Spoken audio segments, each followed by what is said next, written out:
Hello, and welcome to another installment for water treatment plant operators. This one's going to be covering disinfection and disinfection byproducts. We'll also be talking a little bit about sampling, total coliform sampling, what to do if you have a sample that comes back positive, and we'll have some quiz questions in there at the end. We'll also be covering chloramines, chloramination, disinfection byproducts like TTHMs and HAA5s, and all kinds of other fun stuff that goes along with water treatment and potable water disinfection. So I hope you enjoy it and get something out of it, and it helps you for your studies. So I'm going to go ahead and share my screen, and we'll get started into this.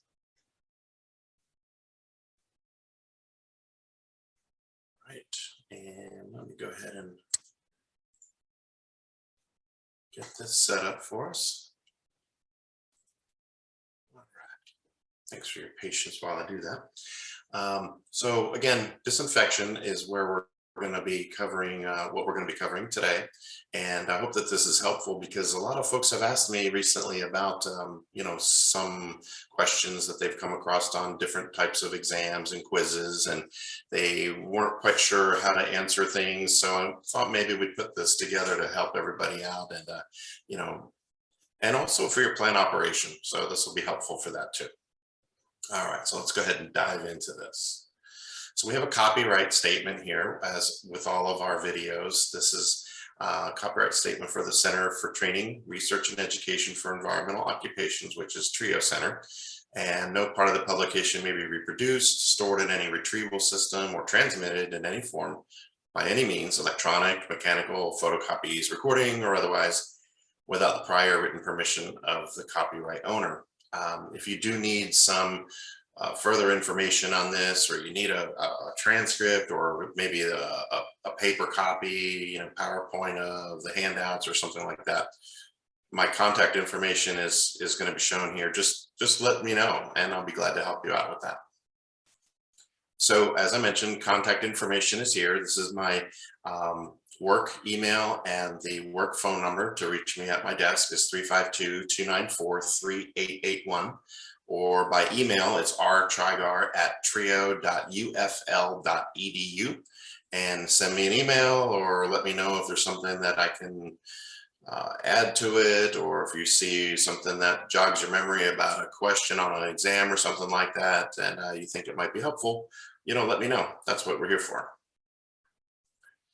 All right, so let's dive in. So what's the purpose of disinfection? So the main reason we disinfect the water is because we're trying to protect humans and other animals, any of our pets at home, from disease-causing pathogens. So we're trying to disinfect the water to prevent pathogens from harming us. And if you see in this picture, some people maybe in a underprivileged part of the world where they may not have clean, safe drinking water, and this puddle might actually represent a source of water to a drought-stricken area of the world.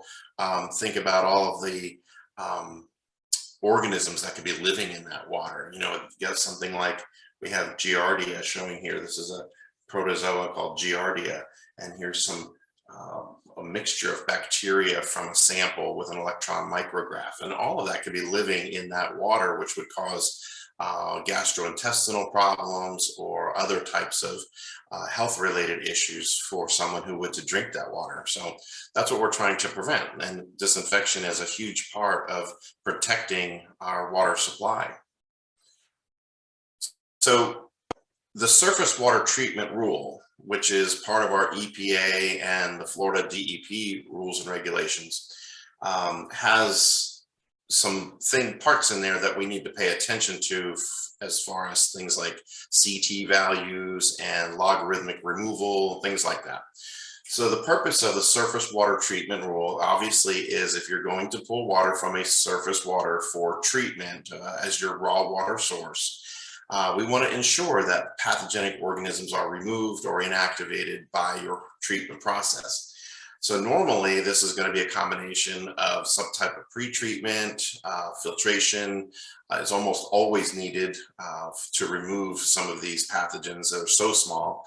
And then we have to have filtration to provide very, very low turbidity water prior to our disinfecting, so that the disinfectant can do its best job at inactivating and removing these harmful pathogens. So the pre-treatment may be reverse osmosis in some part of the water plant, but usually it's going to be some type of surface water treatment where you have a flash mix with a coagulant. So you have coagulation and then flocculation, and in many cases you have sedimentation, and then followed that by filtration. So you may have different types of filters or different media in the filters depending on what you're trying to remove. And then all of that would be followed by disinfection.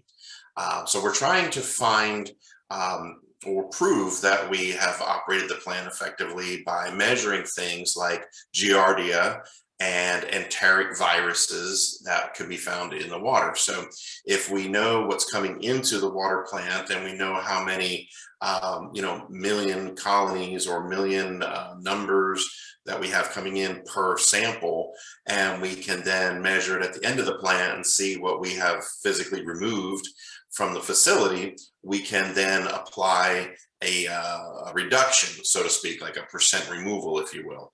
So what you see here is where it says 3 log removal of Giardia and 4 log removal of enteric viruses. What that actually means is that we have successfully removed Giardia to a point where we are at 99.9% removal efficiency through the water plant, and inactivated the Giardia to that level. So that's a 3 log removal. You see the 3 digits there, 99.9. So then the 4 log removal of enteric viruses would be written like this: 99.99% removal of enteric viruses. And you see that now we've gone out to the 100th level. So it's 99.99%. So it's very efficient removal of these organisms and harmful pathogens. So those are the 3 and 4 log removal. So if a water plant operator says that they have met 4 log removal, or their water plant is achieving 4 log removal, it means that they've proven that their facility can actually reduce, remove, or inactivate enteric viruses down to at least the 4 logarithmic removal, 99.99% of those viruses, which means very, very successful treatment of the water, very, very efficient removal of these pathogens. So here's some examples of Giardia. You can see some photos here. These are Giardia cysts. We have something known as Cryptosporidium that we can measure in water. Cryptosporidium oocysts are shown here. They're much, much smaller than the Giardia cysts. These are both considered in the protozoa type of organism. And then we see at the bottom where it says human, let me go ahead and move my little toolbar out of the way here. So hopefully that is not showing up on my recording here. But the human adenovirus is shown here, now mostly made up of proteins and things like that. So that's the structure of the human adenovirus. All right, so that's what we're trying to remove: enteric viruses, Giardia, and obviously Cryptosporidium. All right. So the surface water treatment rule has embedded into it a subpart H.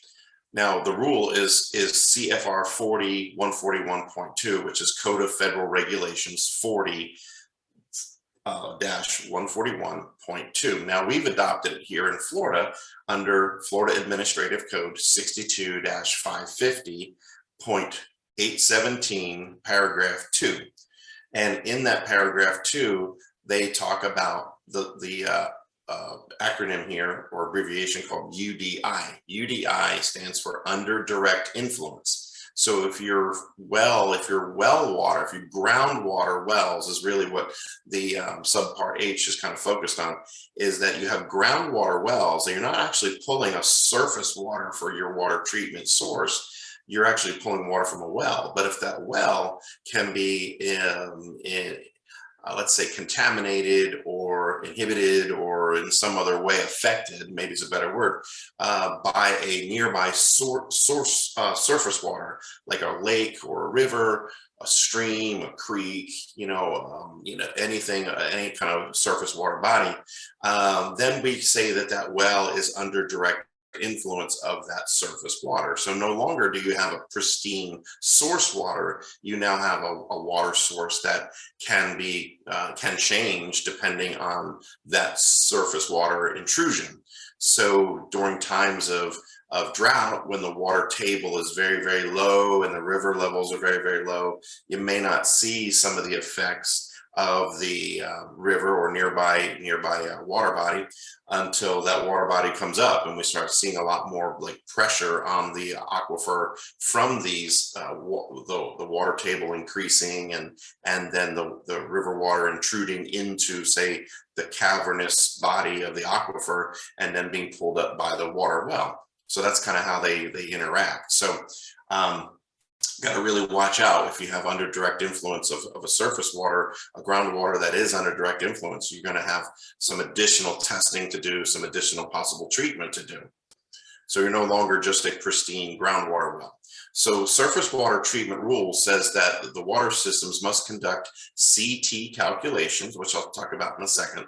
You're going to perform a comprehensive system evaluation or comprehensive performance evaluation. Sometimes they call it a CSE or CPE, which is an evaluation of your entire water system to see, what's going on with the wells themselves and the whole water plant, disinfection included. So you're going to comply with filtration techniques. If you are mandated to then put in filtration, you will operate those filters accordingly. Some plants use what we call direct filtration, some plants use inline filtration, and some plants use conventional filtration. Conventional filtration is the coagulation, flocculation, sedimentation, followed by filtration, the whole water treatment plant, surface water type treatment. You're also going to do daily measurements of the raw water turbidity. So even out of the groundwater wells may be mandated to measure turbidity of that raw water so that you can kind of determine when the turbidity is changing because of the nearby surface water, if your wells are under direct influence of that surface water. You may also have to conduct other things like conductivity, TDS, things like that. So the CT values are essentially two separate known values that are then multiplied together. So we have C, which is the concentration of the disinfectant residual. So the disinfectant residual is going to be whatever you're using as your disinfectant and the residual of that disinfectant, and then the time of that disinfectant in the water as far as minutes go. So the contact time usually from the point of entry at the water plant to usually the first service connection. So again, if you're not clear on that, or if you're not sure on that, always ask your engineer or your local DEP or Department of Health. But generally speaking, it's to the first service connection where the first consumer would be on the line. So that is where the contact time or detention time is calculated. So it involves the size of the pipe and the flow rates and all that. So the required CT for inactivation of an organism depends on what the organism is and the disinfectant that's used. Some disinfectants are more effective at certain organisms than others. So again, it depends on what you're trying to remove and what disinfectant you have at the facility. So the CT values are the concentration of the disinfectant residual and the time of that disinfectant. CT does not mean contact time.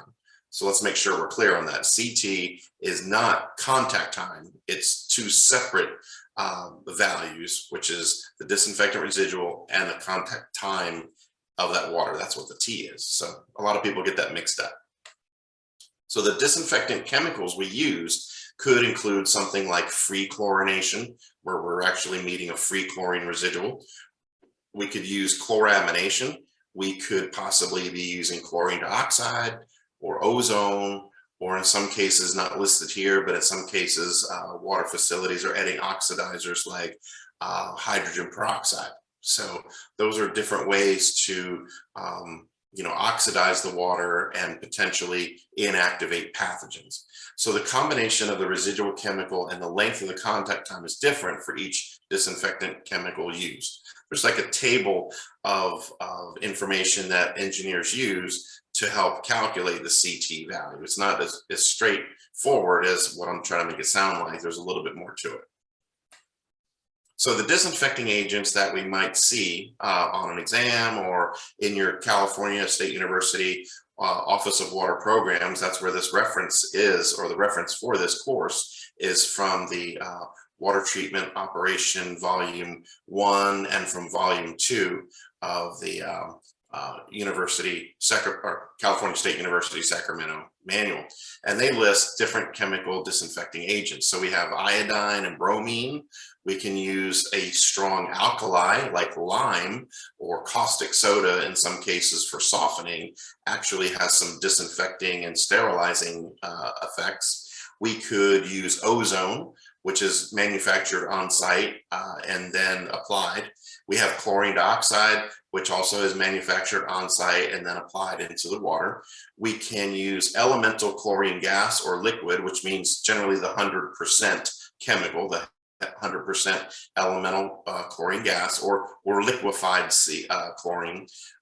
We can use sodium or calcium hypochlorite. Those are different disinfectants. They're not quite as powerful as the actual chlorine, elemental chlorine itself is, and I'll talk a little bit about that later on. Sodium hypochlorite is generally known as bleach, and calcium hypochlorite is generally referred to as granular chlorine, or in some cases HTH, which stands for high test hypochlorite.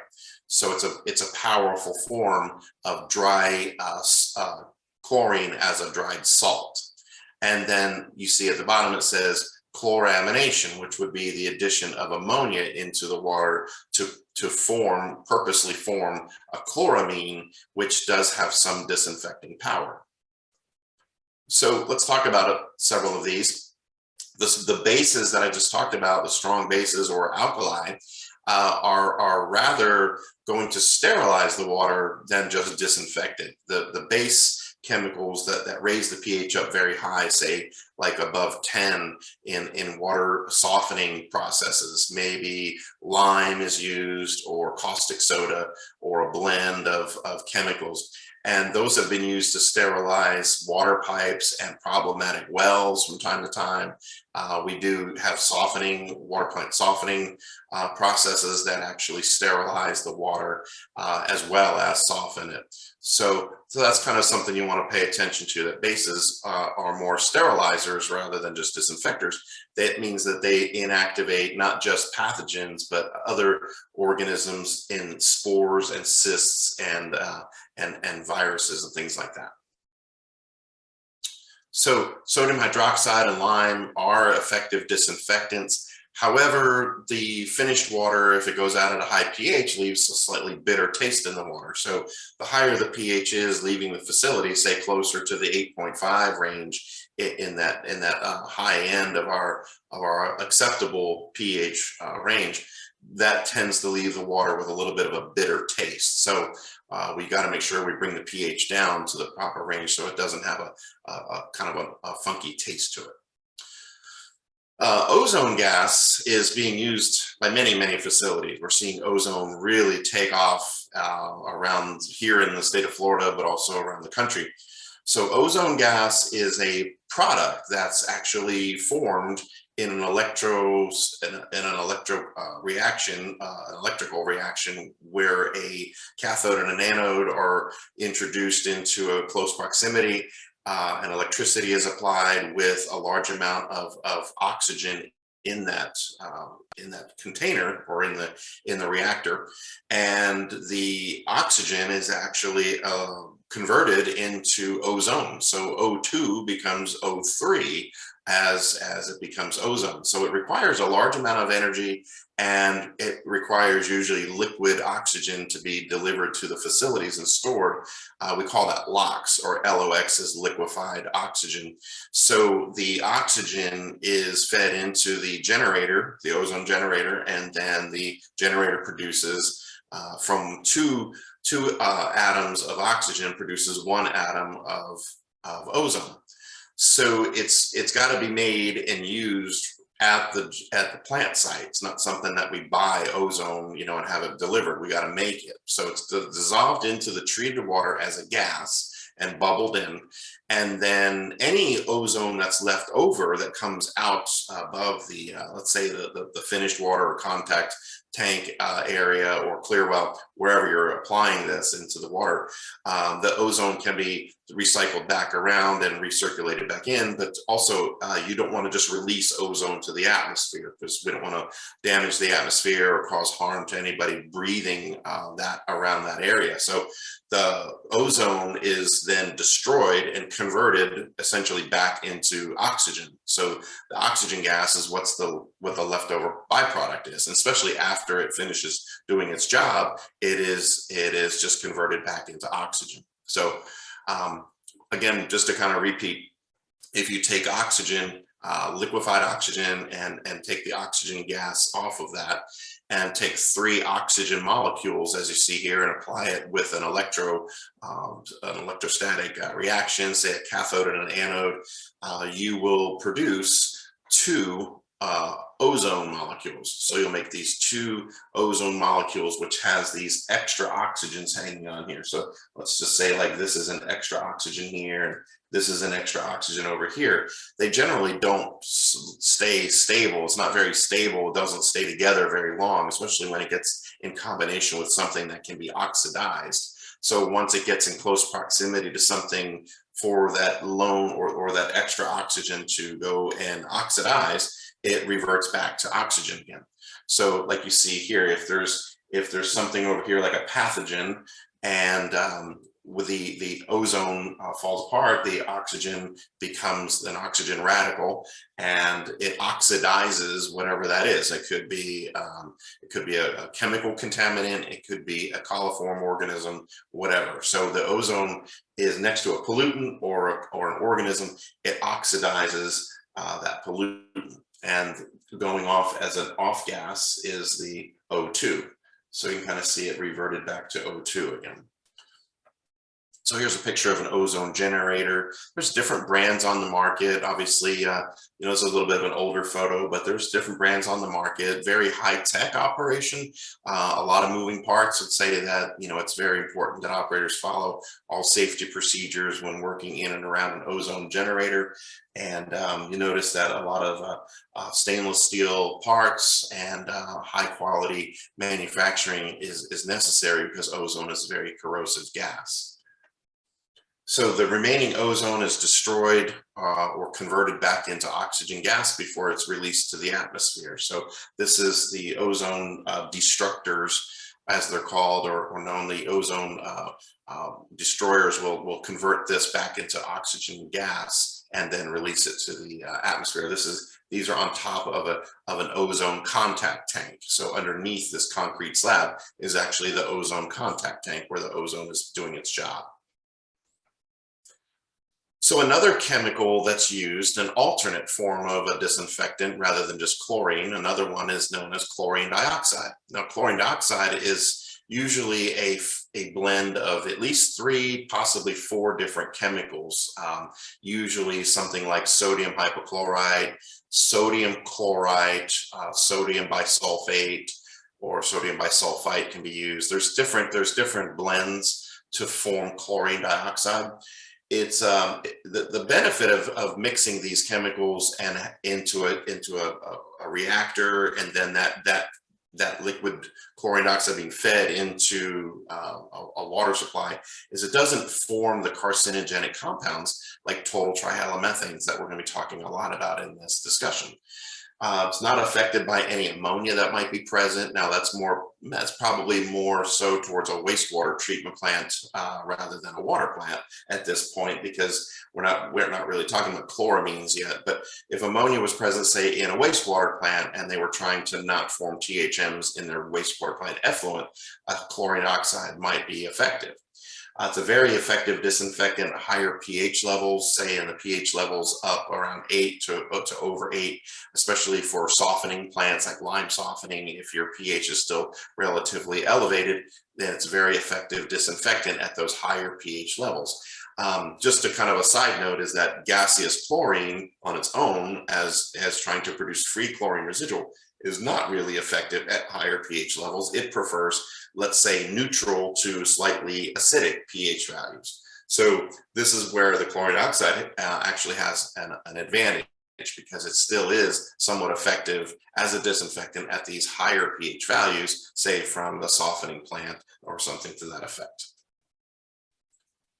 All right, chlorine dioxide also reacts with sulfide compounds, and it destroys them and their odors. You know, the sulfide compounds of having the rotten egg odor, phenolic odors, which I think are kind of more like the medicinal odors. Tastes, medicinal taste and odors can be controlled by chlorine dioxide. And again, this is in the source waters. The chlorine dioxide reacts with inorganic impurities, and it can also help control iron and manganese through oxidizing the iron or manganese into a particulate form rather than a dissolved form. So think about the iron being in the water as a salt, as a soluble form or in a soluble form, and then the chlorine dioxide is oxidizing that, turns it into more of a particulate or particle that can be removed with filtration. So it helps alleviate and remove objectionable tastes and odors from things like iron and manganese that may be in the water. And again, going along with the statement here, it does not react with the organics in the water to form the potentially carcinogenic THMs or other disinfection byproducts. So that's one of the benefits of chlorine dioxide. I mentioned color a little bit earlier. I think we mentioned talking about iron and manganese maybe causing some color issues in the water. So ozone and chlorine dioxide are effective at removing something known as true color from the source water. The true color is actually something that is dissolved in the water that is making the water, let's say, have a color to it. If you brewed a cup of tea or some coffee, you'll notice that the water has a very tannic look to it, or the amber color like from tea. So we've dissolved in a teacup with a tea bag with tea leaves in it, we've dissolved that organic material into the water, which forms what we call true color. True color is found when we filter that colored water, we filter it, and through the filter, we still get the same color. So that's how we know we have what's called true color. Apparent color is when we filter the water and the water changes to a less colored or less colorful because we filtered out some of the particles. So the apparent color is usually caused by like particulates or suspended solids. So true color is something dissolved in the water. Chlorine dioxide and ozone are very effective at removing or destroying these components without producing the THMs or other disinfection byproducts. Because a lot of times what we're saying is making the true color is what we know as precursors of THMs and HAA5s, things like that are known as humic acids and fulvic acids. So some of these things can be removed by using ozone, chlorine dioxide, and even in some cases, not listed here, but in some cases, hydrogen peroxide as an oxidizer can be used. So just want to kind of mention that the ozone and chlorine dioxide do have some side benefits. Okay, so factors that will influence the disinfection. We've got a few things to talk about. Obviously, a lot of these are very important to us as operators, and we want to pay attention to what's coming from the water source, the source water, and what's happening through the treatment process. So these things are very important that will influence either positively or negatively, obviously, your disinfection methods. So we've noticed here pH, temperature, you have turbidity, organic material, inorganic material, and things known as reducing agents. So we'll talk about each of these. So first off, about pH and temperature. So one of the things that you'll want to remember is that the efficiency of disinfection will decrease or will be limited or will not be as effective at higher pH values of that water. So think about this. If you have a finished water pH of 7 and you're disinfecting with chlorine, you're going to have a certain amount of inactivation of coliform bacteria. If you then find that your finished water pH that you're applying your disinfectant into has, let's say, an 8 or 8.5 pH rather than a 7, that same disinfectant won't be as effective because of the higher pH trying to interfere with the acids that are being formed by the free chlorine residuals. So the chlorine is making acids, and then higher pHs tend to interfere with that acid. So as the pH is higher, as water pHs become higher, let's say maybe more close to 8 or 8.5 or maybe a little higher, the disinfection efficiency is not as good. Many water plants have told me, just as a side note, many water plants have shared with me, and I've seen it myself, is that when we have switched from, let's say, gaseous chlorine using free chlorine, and we've switched over to, say, sodium hypochlorite, which is bleach, many folks have found that the efficiency of coliform inactivation, your total coliform numbers, are not as good because the pH is slightly higher. And when the pH is slightly higher, it takes a little bit more of that disinfectant to do the job, or more contact time, and we don't pay attention to that. So it is important that operators recognize that higher pH values will interfere with the efficiency of disinfection, especially with chlorine. Now remember, chlorine dioxide is okay with a higher pH, but usually chlorine is not going to be as effective. So the second bullet point says disinfection efficiency will increase as the water temperature goes up. So let's reword that to say the efficiency of disinfection will be more efficient, or will increase in its efficiency at higher water temperatures. Now, the reason that is because as water temperatures rise, the water is less dense. The chemical reactions with just about any chemical that we add to water is going to be more efficient because of the fact that we have a less dense water. We can move that water, we can move those water molecules around a little bit better, and we can make this chemical reaction happen faster. So chemical reactions happen faster. Disinfection efficiency usually is better as water temperatures are increased. So warmer water temperatures, say in the summertime, are a little bit more efficient at disinfection than, say, cooler water temperatures during the wintertime months. So if you're a surface water treatment plant, this will make a big difference because you are affected by the ambient temperatures where your water is being collected from and your source water supply. Groundwaters may not see it as much, but we do see it in water plants that have a lot of storage before they send the water out. So as temperature goes up, the efficiency is the reactions are more efficient. That's going to be a big part, by the way. So we're going to revisit this, and it's going to be a big part later on when we talk about disinfection byproducts. So this is all going to come back around again. So be ready for that. So when we add chlorine into water, when we add bleach or gaseous chlorine, it's added usually into a water supply to form a chlorine solution.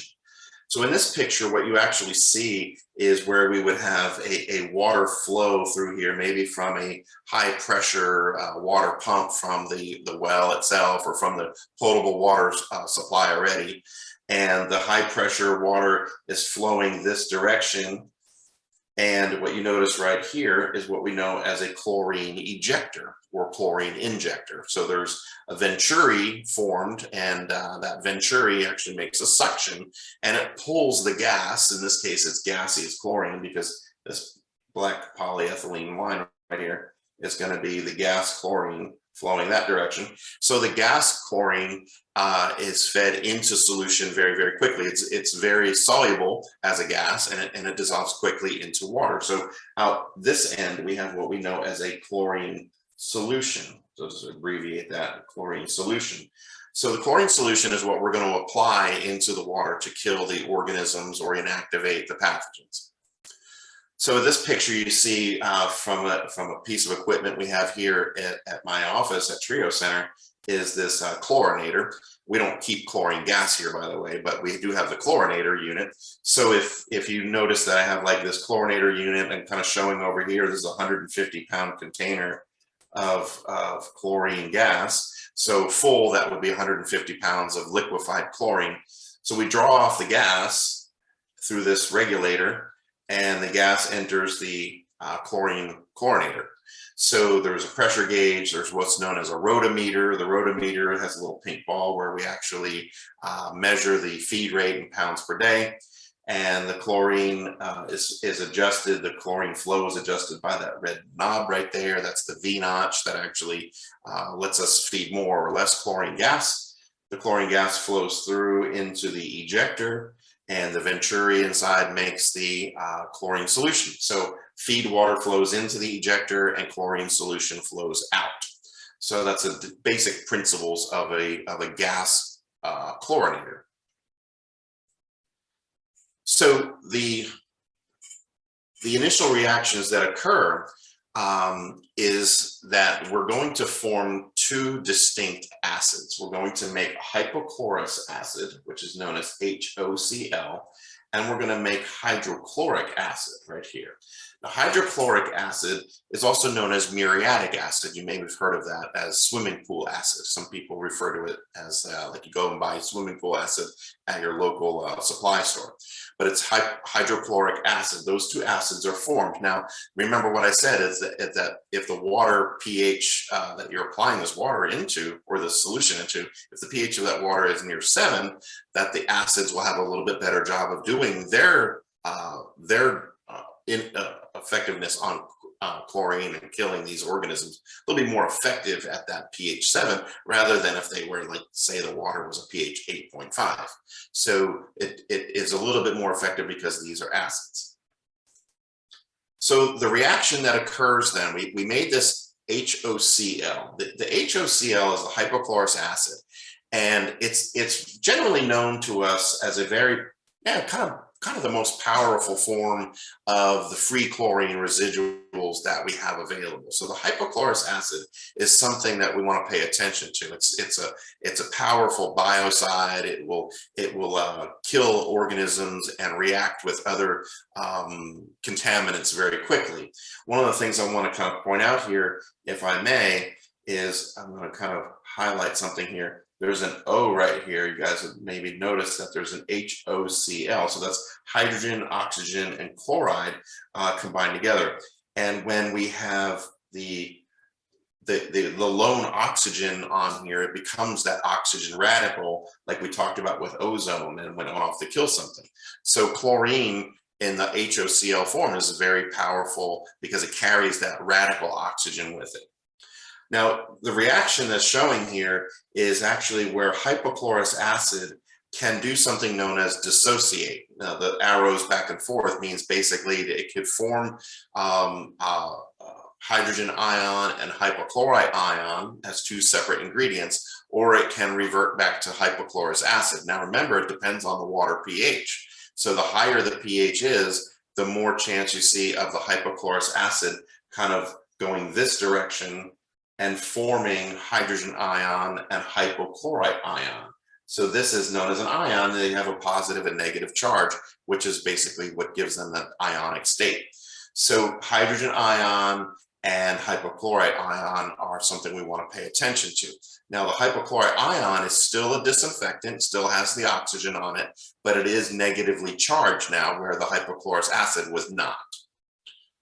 So the hypochlorous acid can dissociate to form those two ions, and the reaction depends on the water temperature and the pH. Remember that the pH plays a big part in how fast this will happen.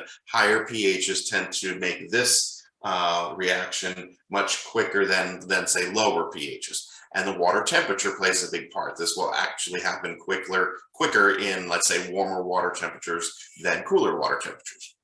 So we measure both of these, by the way. We measure the hypochlorous acid as itself, or the hypochlorite ion. We measure both of these using our free chlorine powder pillows or DPD powder pillows that we buy from our suppliers for our chemical testing, residual testing, we measure hypochlorous acid and hypochlorite ion under the umbrella of what's known as free chlorine residual. So this or this would be available to kill bacteria or oxidize something as free chlorine residual. It's got the actual oxygen radical still on it. All right, so which of those is better? Now, I want to mention something here that I'm using an analogy of, say, the caliber of guns. Now, I'm not promoting or saying anything about, you know, Trio's stance on handguns, but we're just using this as an analogy. I'm kind of from the old school where I remember the old Clint Eastwood movies, you know, the where he played Dirty Harry, you know, and all that, and he carried a 44 caliber handgun. His claim to fame was that it was more powerful than the standard issue of the San Francisco Police Department, which I think was a 38.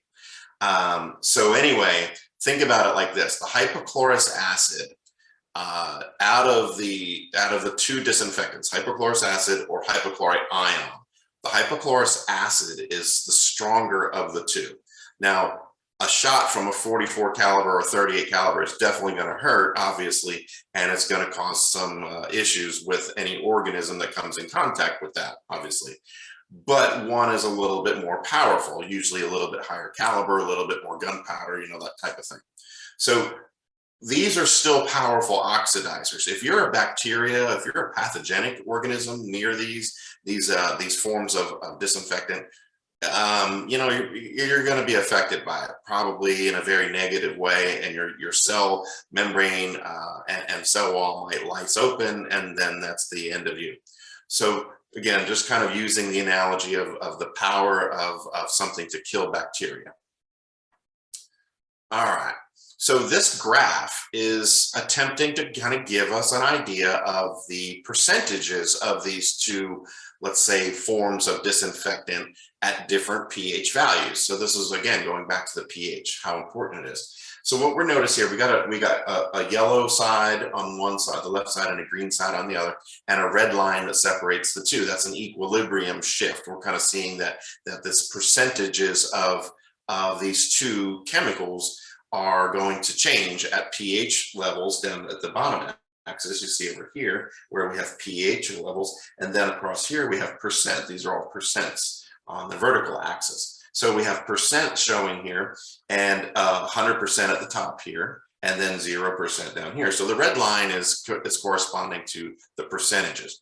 So at a pH of 7, kind of draw your attention to that. A pH of 7, we follow this line up, we kind of follow this up, and we see where it intersects with the, you know, where the red line. So pH 7 going up intersects right about here with the percentage. So at about pH of 7, we have 75% available as hypochlorous acid. Again, the 44 Magnum versus the 38, right? And if you notice, go up to a pH of 8, if the pH rises to, say, 8, we draw this line up here, you notice how quickly the efficiency drops off at a pH of 8. So only about 22% available hypochlorous acid, but much, much more hypochlorite ion is going to be present. So, you know, we're going to have not quite as powerful as a disinfectant at a pH of 8 as we would at a pH of, say, 7. If we go to pH 8.5, it drops even more. So a lot of operators have noticed that when the pH has risen, when they switched over to bleach, or sodium hypochlorite rather, the efficiency of killing the bacteria was not as good, and they had to feed more of the chemical than they initially thought they would have to. So that's possibly one reason. It's worth investigating. All right, so temperature plays a big part. I already mentioned that water is less dense at higher temperatures. It's much more dense at cooler temperatures, so chemical reactions are faster in warm water, most cases.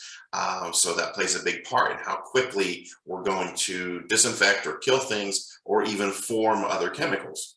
So when liquid is warm, chemical reactions are quicker or more rapid. So the disinfection is greater at warm temps. Again, repeating for a reason, kind of drill this into your mind. All right, so something known as demand occurs. When we add this hypochlorous acid, or we add this hypochlorite ion into water, we have something known as demand. There's things in the water that are going to interact and interfere with this chemical oxidizer that we've just put in the water. And we call that an interference or demand. Things that cause demand are going to reduce the chlorine to almost something that's going to be useless as a disinfectant. It's going to react with the chlorine, the hypochlorous acid or hypochlorite ion, and reduce it down to something that's going to be basically worthless as a disinfectant. So we call those things, we call that chlorine demand. That's the first thing we have to overcome when we add chlorine to water and we're trying to disinfect and kill something. We have to overcome that demand. If there's demand contaminants or demand substances in the water, that's going to be reacted with first before any disinfecting action actually occurs. So what makes demand? Well, things like organic material. Organic material can be found in source waters like rivers and lakes and streams and reservoirs and things like that. They carry suspended solids with them. Some of these precursors of disinfection byproducts are even known as humic acids and fulvic acids. We sometimes notice that waters that have tannic color or tannins have higher amounts of these precursors of THMs that you see here as humic and fulvic acids.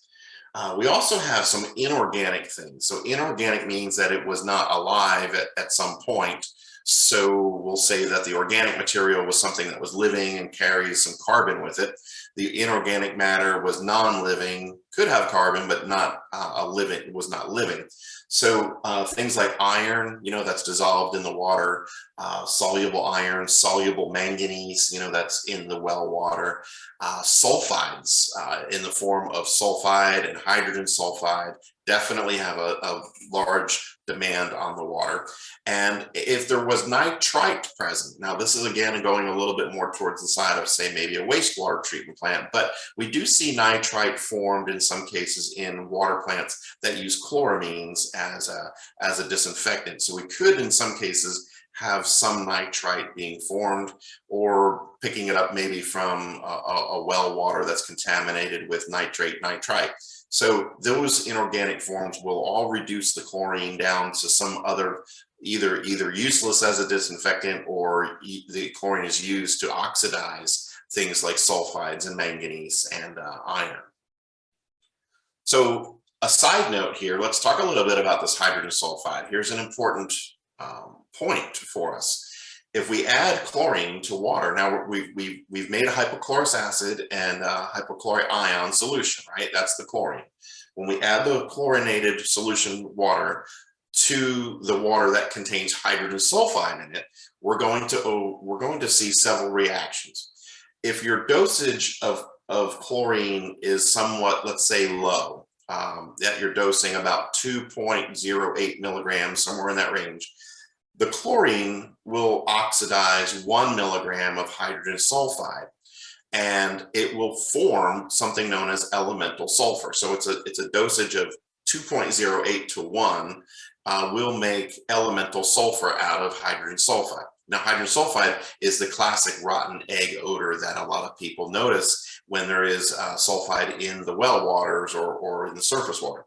So if we convert that hydrogen sulfide into elemental sulfur, we've kind of changed it, in a way, obviously, but it's not like the best method, because the sulfur, at that point, the sulfur tends to form a white precipitate that sometimes clouds the water.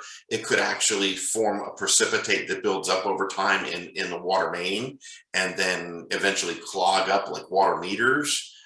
Things like that. The screens inside of water meters can be clogged with a precipitate of sulfur, and it does have a distinct rotten egg odor, still has that rotten egg smell. The sulfur basically carries that with it.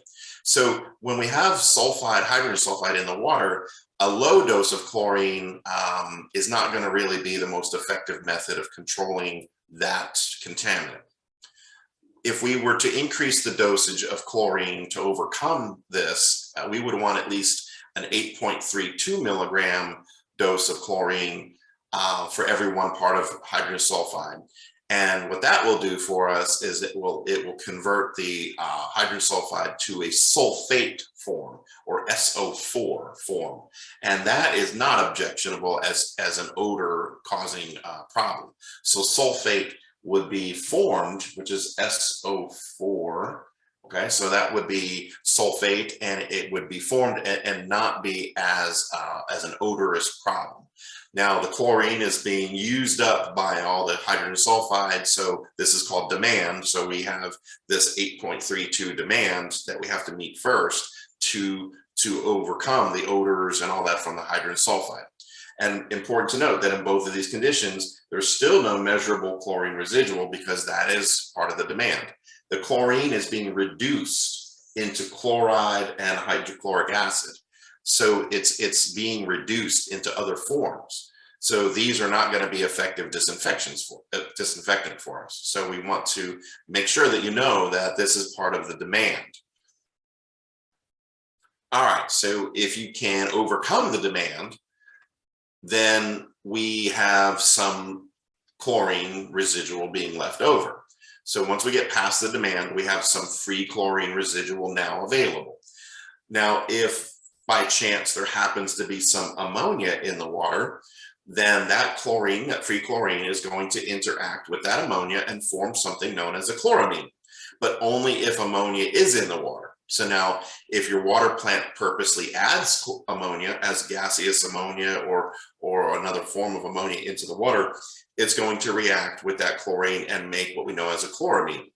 If you're not using ammonia at all, then you're not going to make the chloramines, and you would start to have a residual, let's say a free chlorine residual at that point.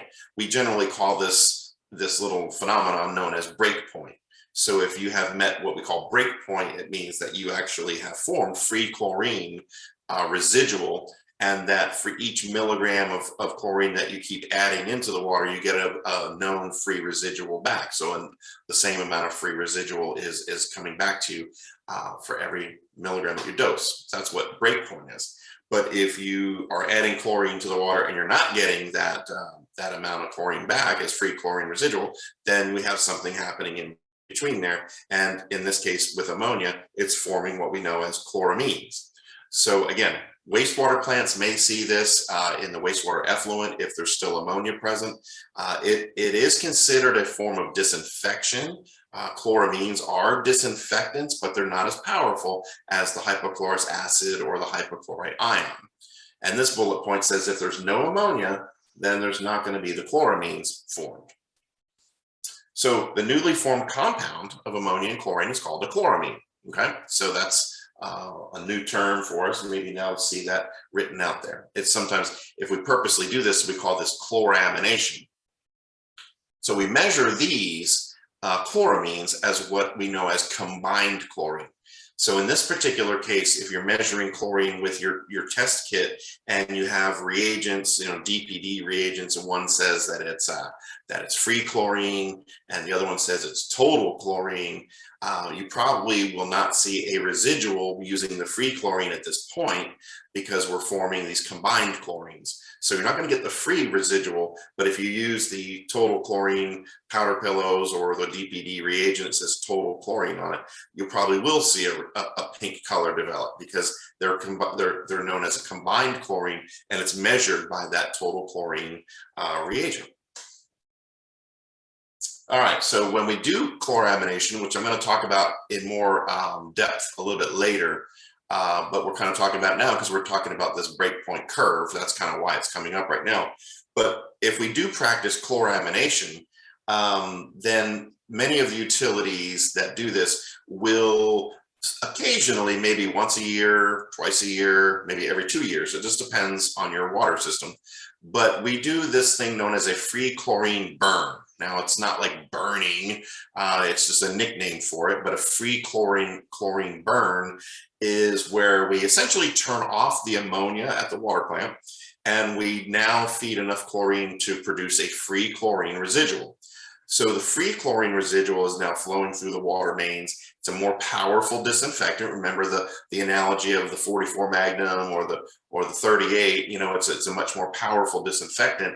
And this free chlorine is going to go through the water pipes and essentially start to destroy or kill off any kind of like bacteria that might have grown on the water mains themselves, on the inside of the pipes. So we have bacteria that sometimes grow on the inside walls. They're naturally occurring. They're not pathogenic. They're just naturally occurring bacteria. And they sometimes make a little bit of a slime layer. The slime layer can get to kind of thick enough that it may produce a little bit of an odor or a taste issue in some cases. So that's because we've been feeding the ammonia into the water, which essentially gives this bacteria an energy source. The ammonia becomes something that they can use for energy. So these bacteria grow on the water mains. Then we turn off the ammonia and just go to free chlorine residual. Those bacteria are very at a detriment or at a disadvantage rather, and they will die and slough off the water main. So we usually do a free chlorine burn about once a year or twice a year, depending, but we also usually do some flushing at the same time. So flushing helps move that free chlorine residual throughout the water distribution system, but it also helps remove some of that sloughed off bacteria growth. So it's kind of done in combination with a flushing program. It's important that we notify the customers of the switch of disinfectant because they will probably notice a change in maybe the taste or odor or coloration or something. So we want to notify our customers of the disinfectant change, and you can market this to your customers as a distribution system housekeeping or maintenance, you know, regular operation and maintenance procedures. But you want to let everybody know because they will notice most likely a change in the water quality. So, you know, we want to make sure that everybody is aware of what we're doing for the customers of our water systems. You know, that's our clients. That's our people we're producing the water for. So we're trying to make sure that they know what we're doing to help protect them. So we'll talk a little bit more about that later on. The combined chlorine residual, known as chloramines, is not quite as effective as the free chlorine residual. So we have these different components that are formed with ammonia and hypochlorous acid. So you notice here, I'll start up here. Here's our hypochlorous acid that we said we really liked. And now we're going to add a little bit of ammonia. So we got these ingredients, you know, on the left side of an equation, we've got these two ingredients. We're going to add ammonia and we're going to add hypochlorous acid. Now there's a definite ratio of the amount of chlorine or hypochlorous acid and ammonia to form what we're now going to call a monochloramine. So it's going to be a chloramine with basically a mono, we're going to call it monochloramine. So it's a small amount of chlorine to a part of ammonia. So hypochlorous acid, this is going to be a ratio, this is going to be 3, and it's going to be 1 part of ammonia. So 3 parts of hypochlorous acid, 1 part of ammonia makes what we know as a monochloramine. And here's the chemical formulation. So it's NH2Cl. All right, so that's monochloramine. Now, if we take that same monochloramine and put it down here, here's our monochloramine, and we add a little bit more chlorine. Here's our chlorine. Let's say we add 2 more parts of chlorine to this monochloramine. Now we fed, you know, about 5 parts of chlorine for the same amount of ammonia that started out. Now we're going to start to form what's known as dichloramine. So dichloramine is NaCl2. So dichloramine is a little bit more powerful as a disinfectant because it still has the chlorine. You kind of notice the chlorine there. So it's a little bit more powerful as the disinfectants go because it's carrying that chlorine with it. But however, we tend to start to get a little bit of a taste and odor from that free chlorine residual, or rather the combined residual, but the dichloramine forming a little bit of an odor, a chlorine smell. And then finally, if we took that dichloramine and moved it over to here, kind of use my arrow here and say we're at the dichloramine. So if we took the dichloramine and added even more chlorine to it, we actually could, at low pH values, now again, this usually happens at very low pH values, we could start to form what's known as trichloramine or nitrogen trichloride. So you see it's NCl3. So nitrogen chloride or trichloramine is not really widely practiced or used or even noticed, because the pH value of this needs to be usually a very low pH value, usually less than 5. So less than 5 pH is where we normally see that occur, and we don't really operate water plants, you know, with an output product water of a pH of 5. So what we're going to be spending most of our discussion on is those top two right there, monochloramine and dichloramine. Now remember, it's the ratio of chlorine to how much ammonia we're putting in the water. All right, so my analogy here is this potentially maybe a 22 caliber handgun bullet, you know, that type of thing? You know, as before we had the 44 Magnum, we had the 38 Special, and is it possible that maybe the chloramines represent themselves as a 22? Now, if you think about this, where Clint Eastwood says in the scene with Dirty Harry, that a 44 caliber handgun, you know, most powerful, blah, blah, you know, one shot could hurt somebody, kill somebody, right? So with 22 caliber, that doesn't represent, you know, one shot potentially could hurt somebody, obviously could kill somebody, right? But it may take more than just one shot from a 22 to actually inactivate a pathogen, let's say.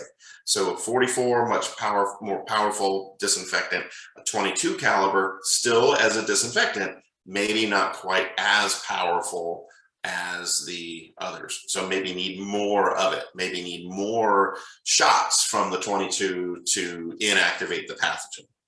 I hope that makes sense. Again, not trying to promote violence or handguns or anything like that. We're just using this as an analogy.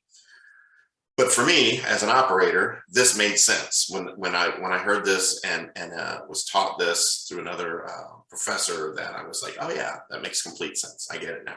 So, all right. So what about if we, you know, keep increasing the chlorine dosage? So let's say we have some ammonia in the water and we had chlorine in the water, and we keep increasing the chlorine dose.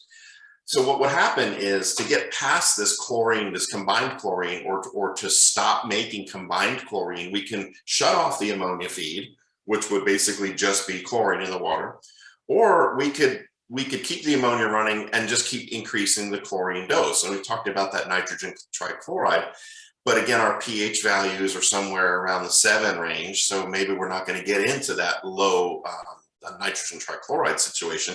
We're probably going to be more along the lines of, say, dichloramine. So in order to get past combined chlorine, we could keep increasing the dose of chlorine, keep pH somewhat neutral.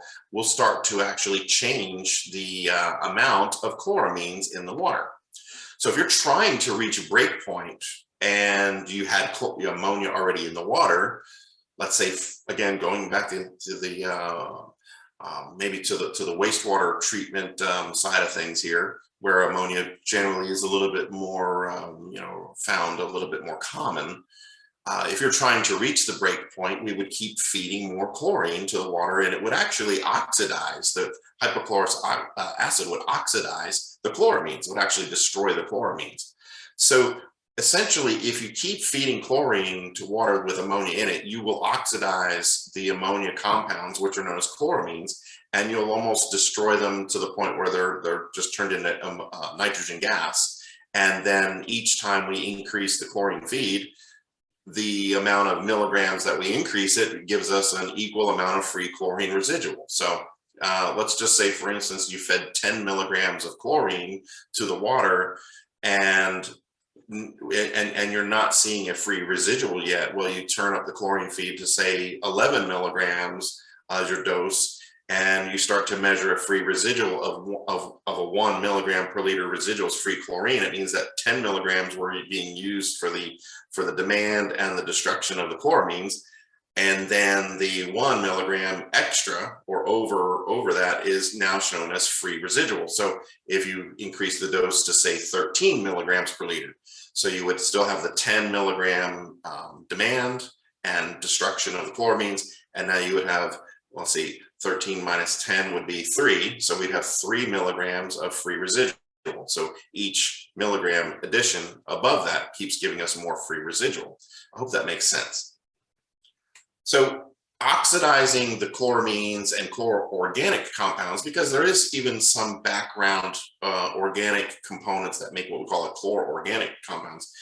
When we oxidize those, it helps prevent taste and odor complaints. Like some people complain about swimming pool odors, or that it smells like a public swimming pool. If you've noticed, maybe that the smell has like a very strong chlorine-like odor to it. People complain about that.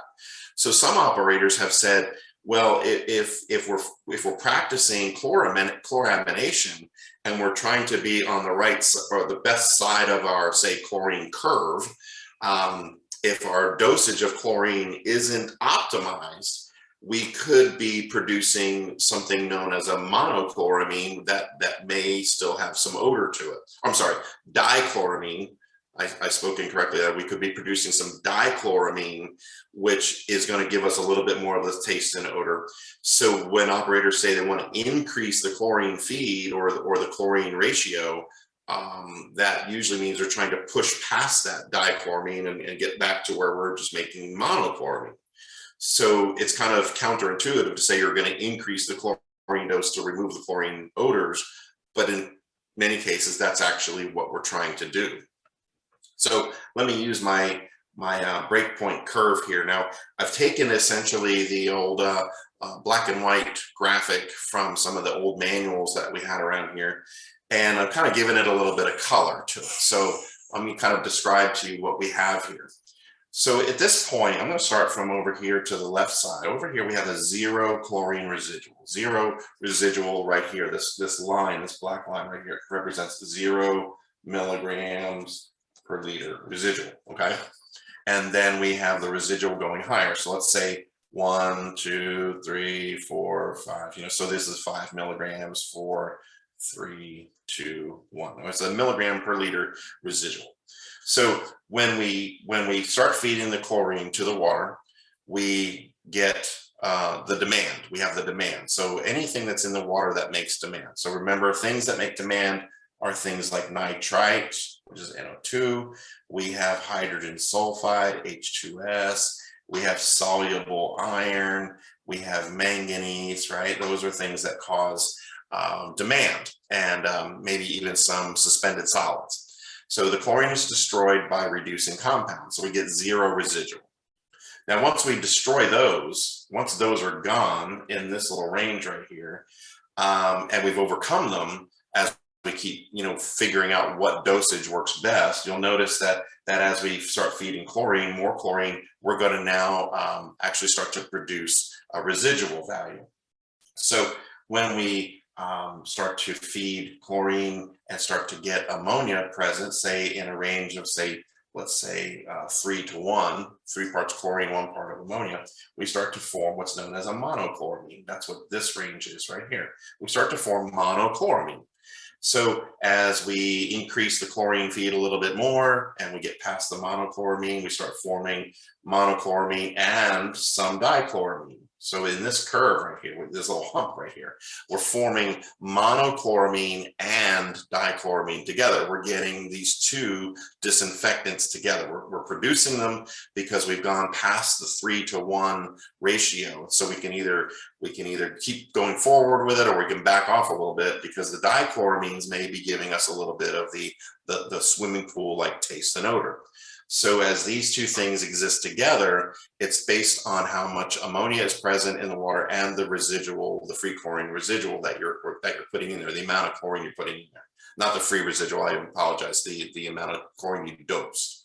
So when we get past the point where we start to overcome the dichloramines with enough chlorine that's been added, the dosage of chlorine is increasing, we start to destroy those chloramines. And you'll notice we kind of get back to where we have mostly monochloramine. So monochloramine here. So we can either go forward and get past it, or we can back off and stay in the monochloramine range. But in most cases right here, this is the 3 to 1 ratio right here, is where we like to live, because we produce less amount of taste and odors. It's not the most powerful disinfectant. Remember the 22 versus the 44 type analogy, but we are producing a disinfectant. The dichloramine is a little bit more powerful as a disinfectant, but unfortunately it does have a little bit of the odor and smell of chlorine, which people complain about. So we can either push past it or back off. Now, if we continue pushing past it, what I mean by that is that we're increasing the chlorine ratio, the amount of chlorine per amount of ammonia present, and we're feeding a lot more chlorine at this point. When we actually get to the point where the residual, by the way, the total chlorine residual that we're using, our powder pillow is total chlorine residual, we're going to actually start to see the residual milligram per liter value start to decrease even after you've increased the chlorine feed. That doesn't make sense because you're putting more chlorine in the water. How could the residual be going down? Well, the residual is going down because you're actually destroying some of those chloramines. So they're going off as nitrogen gas. So you either got to go 100% into it or back off because you're kind of, maybe in some cases wasting chemical cost, so you can either keep going or readjust your chemical dosages. So if we destroy the chloramines and destroy much of the monochloramines and get down to where we have just what we know as a break point, somewhere along the line, we're going to reach this thing called break point, which is right there at the base of that hump, at the bottom of that curve. And every milligram of chlorine that we add on top of the initial chlorine, let's say we add 13 milligrams, and up to this point, it's been 10 milligrams all the way through here. Let's say this whole thing has been 10 milligrams of chlorine right here. And now we're adding 11 milligrams as our dose. I'll put over here 11 milligrams per liter as our dose. Well, now we get 1 milligram of available free chlorine residual.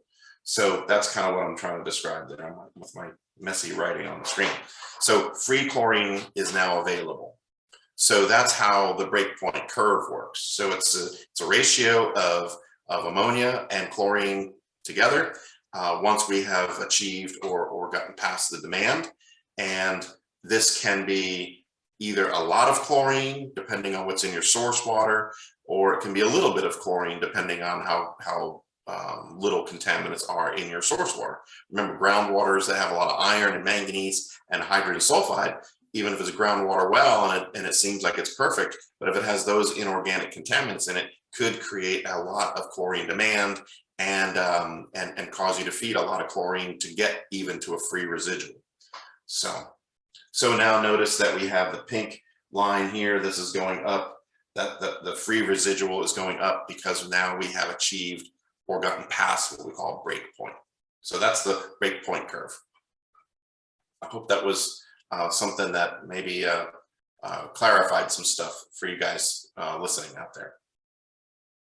All right, so at the bottom of the screen, you'll notice where it now says total chlorine residual. See, I'll populate that again. The total chlorine residual, when you measure with your DPD residuals, or rather your test kits, and you measure total residual, you're measuring essentially the chlorines or the amount of residual that was available as free and combined chlorine. It's all of the forms. So if you didn't have any free residual there and you use total chlorine powder pillow, you would still get a residual value with your total chlorine because you're actually measuring combined chlorine plus any free. So if you wanted to measure just your free chlorine and know how much was available as free chlorine, then you would have to switch to the free chlorine tablet or powder pillow, the DPD type of reagent.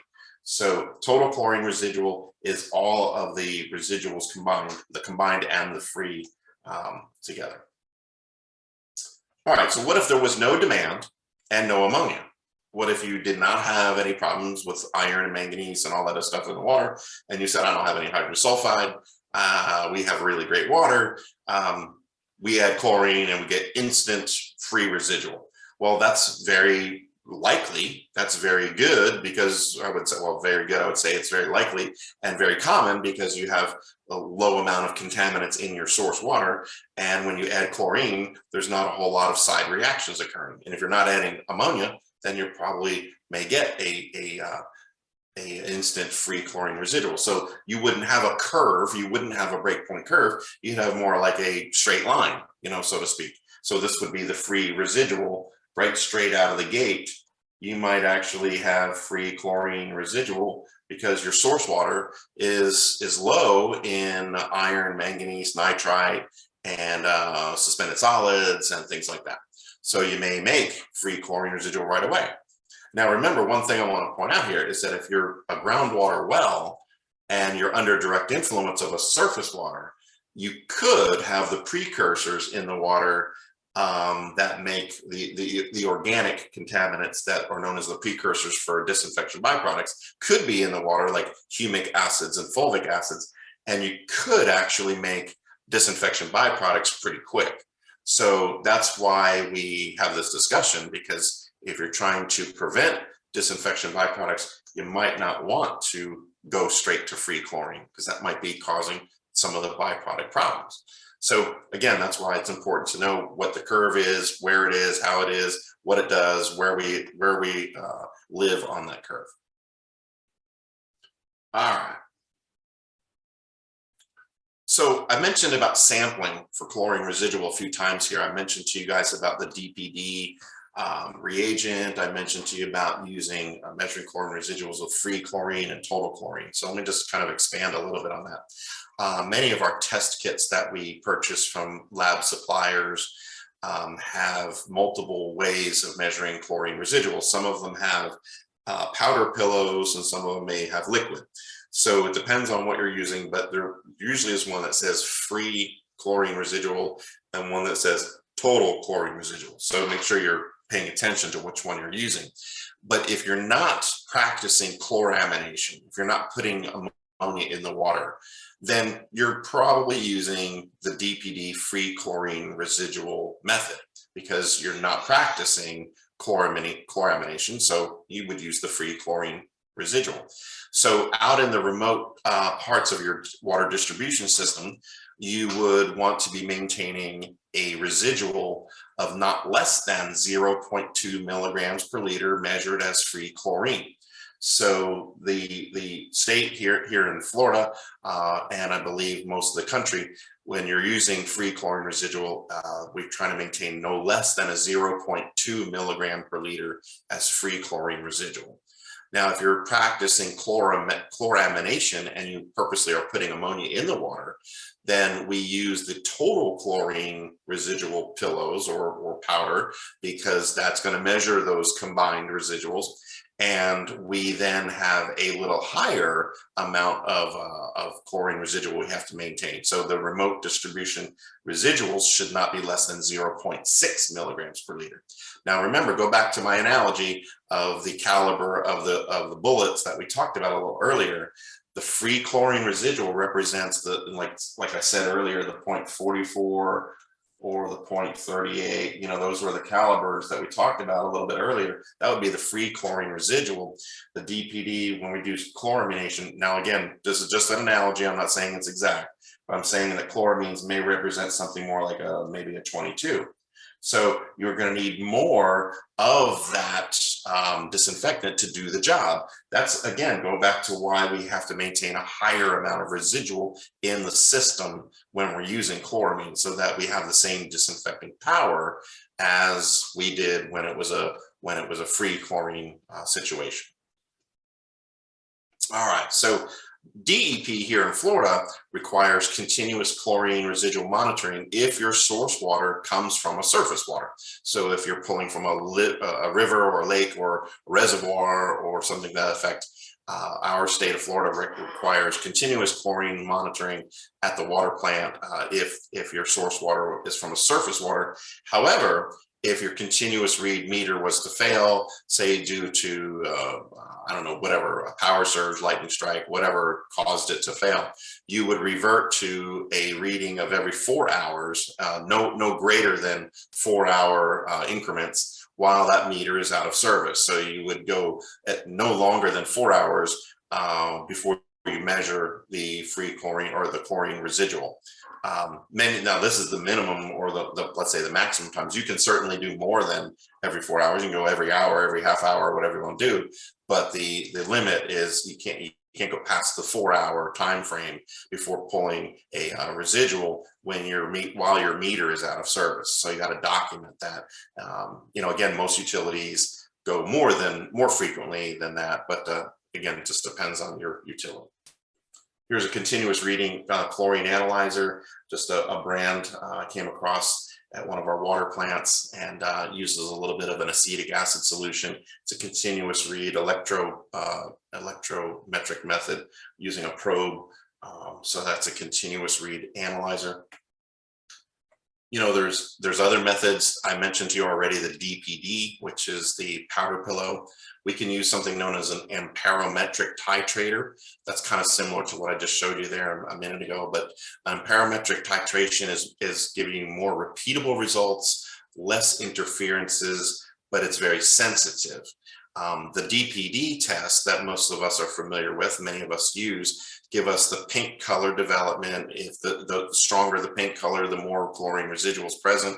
Relatively easy, limited amount of training, you know, and a limited amount of maintenance to be done, say on the equipment. Now you do have to keep them clean and all that stuff, but and make sure you don't have expired reagents and that your sample cells that you're using aren't scratched, and you know you're practicing some basic SOPs. But the parametric titration is another way to measure chlorine residual, and it's not as commonly interfered by things that would interfere with, say, the DPD reagent. So just pay attention to that.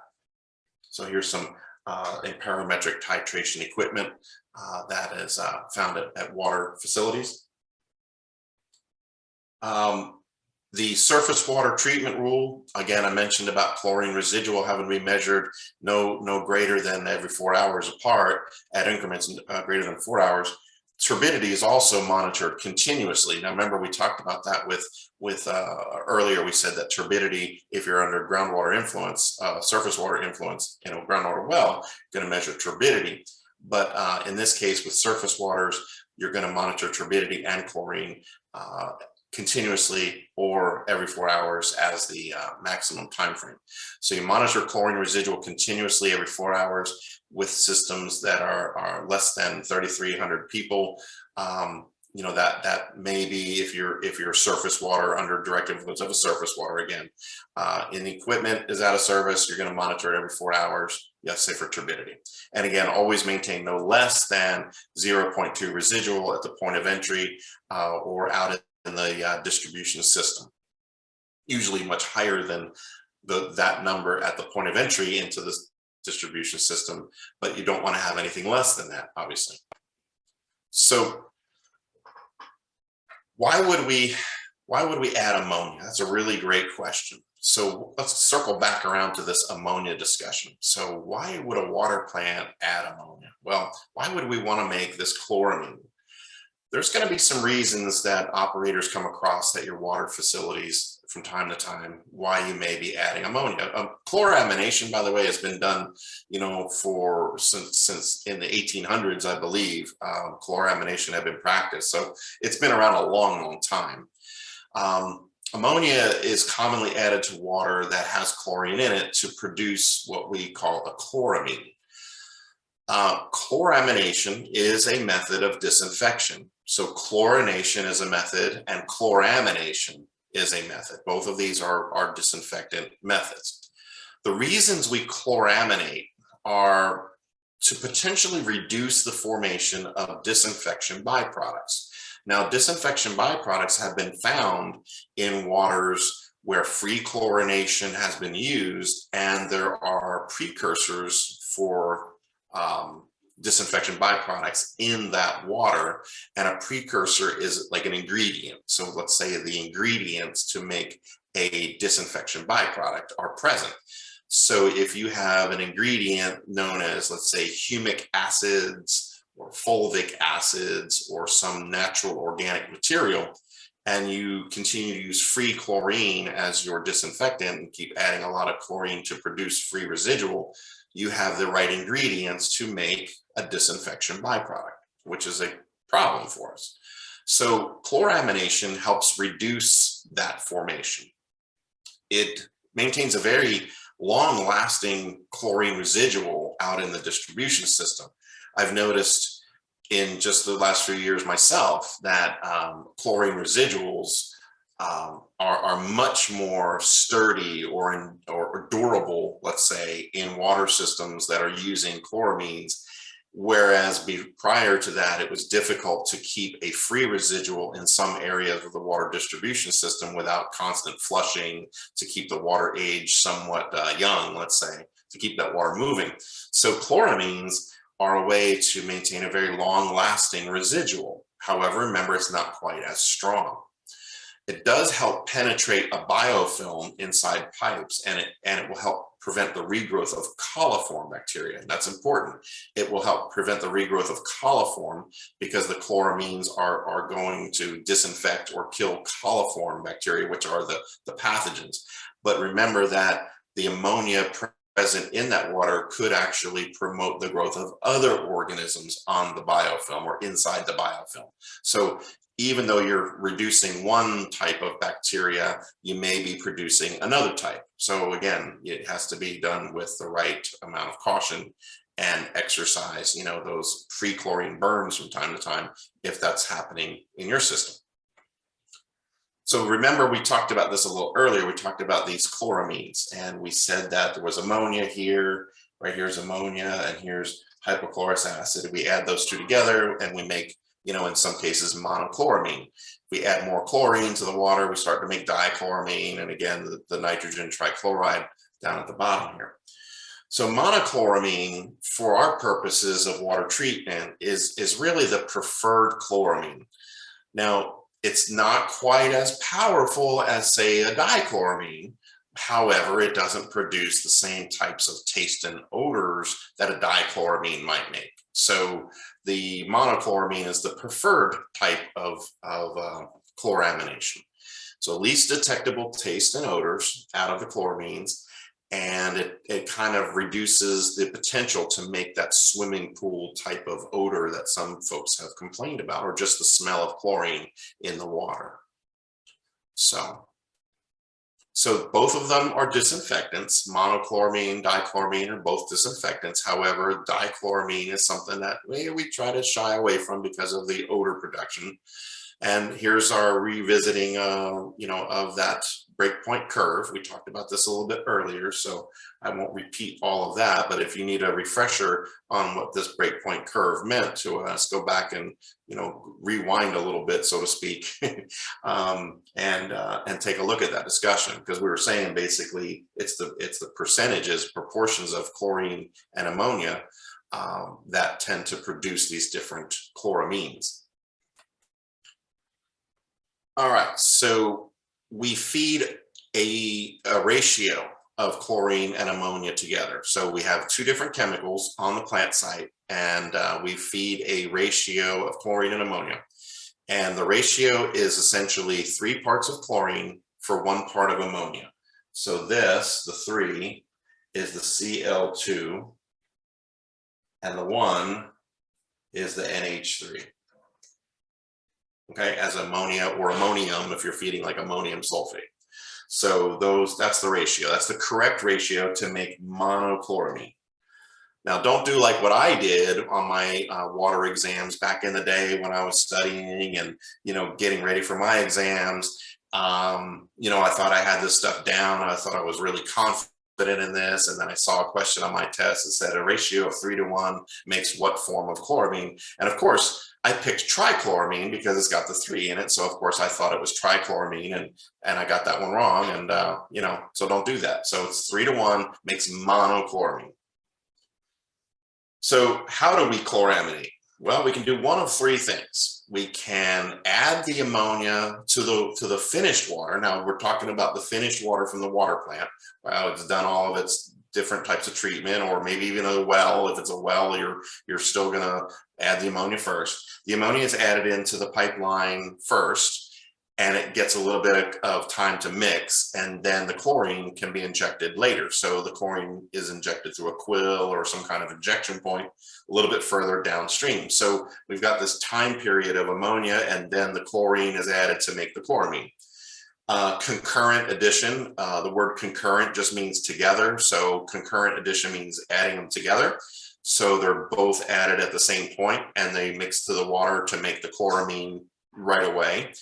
or we can add chlorine first and then add the ammonia later. So that's something we want to discuss, because remember, we're trying to prevent disinfection byproducts. And if we add the chlorine first, then we have the potential to make a disinfection byproduct before the ammonia is added. So there's just some things to consider.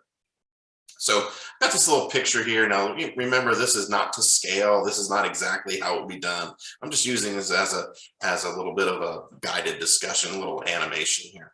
So the ammonia can be added and the chlorine can be added in a couple of different ways. So we've got a pipeline here feeding some ground storage tanks. So pipe flow, the water flow is heading from right to left through that pipeline, and up on this little grassy knoll, I've got a little drum or barrel of chlorine. So I'm going to say this is chlorine as whatever you want it to be. It could be gas chlorine, it could be, bleach, whatever, but we'll just say the chlorine. So the chlorine's added, let's say right there where you see it in the pipe. Okay, so we're making chlorine residual. We're dosing the chlorine right there. Now, if we have an ammonia barrel or drum or whatever, next to this, we put some ammonia here. We say, okay, let's go feed some ammonia. So if we want to feed the ammonia first, we would add it upstream of the chlorine injection point. So that's called pre-ammonation. If we do the concurrent, obviously the concurrent is together, right? So the concurrent is right there at the same point. And then the post-ammonation is a little bit further downstream. So it's just kind of a graphic image to say, where would this be added? So a couple points here just to mention to you guys. With the post-ammonia, the time frame between here, where the chlorine was injected, and the ammonia is injected in, that whatever that time frame is, again, not to scale, but if it's a large amount of time at a water plant, that could actually produce some disinfection byproducts before the ammonia is injected. So that's kind of one reason why it's not commonly done, because of that. So the pre-ammonation, adding the ammonia first, usually produces a less amount of THMs or disinfection byproducts than the post-ammonia. So pre-ammonation is better than post-ammonation to produce least amount of disinfection byproducts as compared to the post, but it could produce a little bit of a taste and odor because of some anaerobic bacteria that might be present in the source water, which could then feed that bacteria with the ammonia. Remember, we talked about the growth of other organisms. So depending on where it is in the system, the ammonia could create some bacteria that might produce some taste and odor. Concurrent addition is actually, I would say, in my experience, and at least what I've seen here in this state, is usually the folks are adding the ammonia and the chlorine together really close as a concurrent addition. It produces the least amount of THMs of all three methods, so that's important to recognize. And it's generally one of the more commonly practiced methods of chloramination. The last one is use the chlorine first and then add the ammonia later. Well, we said that was potentially a problem because it could still produce some disinfection byproducts because of the contact time. So you really have to watch that time where the chlorine is added versus where the ammonia is added, and the amount of precursors in that water supply. So, all right, caution when feeding chloramines. A couple things I want to mention here. Chloramines present in consumers' point of use, which we'll say basically at their home, or maybe at their medical establishment, or at a commercial place. Chloramines could actually create some problems for kidney dialysis machines, because the idea they're using this water as makeup water for part of the kidney dialysis cleaning of the blood, so to speak, to remove nitrogen from the blood. So there is an issue with water that's coming in that already has some nitrogen in it. So there's a potential that a kidney dialysis center or hospitals that have kidney dialysis units may be affected by that. So they want to be notified if you're using chloramines. Fish and other animals that are gill breathers in water, in aquariums would be affected by the potential for the ammonia in the water. So you'd want to make sure that folks that maybe have aquarium shops or fish stores, things like that, are also aware of chloramines that are being added, and when you're going to turn it off, to do the free chlorine burn. So you have to notify the customers that may be at risk so they can take corrective action. Now, they have the ability maybe to use a granular activated carbon filter or maybe an aeration method to kind of drive off some of the chloramines, to remove them maybe at their own point of use. So that's something that they would want to investigate. But as far as us go as the utility operators, we do want to let them know that this is the potential. All right, so we've added all this disinfectant to the water. We've added disinfectant. Let's now talk about how do we prove that it worked? How do we show our customers and our state regulators and ourselves as operators that we were effective at doing what our goal was? Remember, we're trying to protect people from disease-causing organisms, right? That's our main goal. Go back to the beginning slide. So we have to test the water. We have to sample the water and test for coliform types of bacteria. Now, maybe you don't test for it. Maybe you send the sample to a lab. The lab will try to grow these organisms either in some kind of membrane filter or in some kind of presence absence type of multiple tube fermentation, some kind of method to see if they can grow coliform bacteria. That's their job, is to see if they can grow this stuff. If they can grow it, then we failed. If it doesn't grow, we passed. So out of the state rules here in Florida, 62550.518, again, talking about the microbe monitoring requirements, that water systems that are using groundwater that are not under direct influence of a surface water will take a minimum of at least one monthly sample from the well or each well that represents that groundwater source. So if you have, say, 2 or 3 wells at your water plant, then each month you're going to collect a raw water sample from each well. So you'll have a couple of samples that are right straight out of the well itself. Then the distribution system, we're going to collect samples from the water distribution system. I got a little bit out of order here. We're also going to collect water samples from the distribution system that are representative or proportionate to the actual population that we serve. And that we're going to collect those samples that are kind of representative of each of the water plants that feed into that water distribution system. So we're going to kind of figure out how many population we have, and then we look at a DEP chart that comes in our rule and tells us how many samples we would collect depending on a range of population. So we collect these samples and we hope that they don't grow any coliform organisms.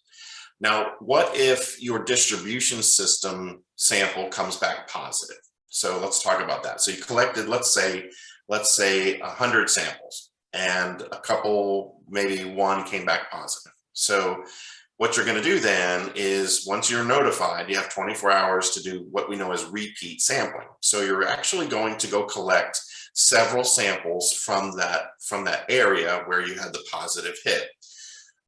So if a bacteriological sample comes back positive, you're going to collect repeat samples, and all of these samples will be collected on the same day. Let me see if I have a slide coming up here. Yeah, I do. So I'm not going to draw a picture because I have the slide coming up, but essentially we're going to collect repeat samples, 3 repeat samples from that region or from that pipeline. So here's what it looks like total coliform testing using what they call broth, or M-endo broth. It kind of has the color to it.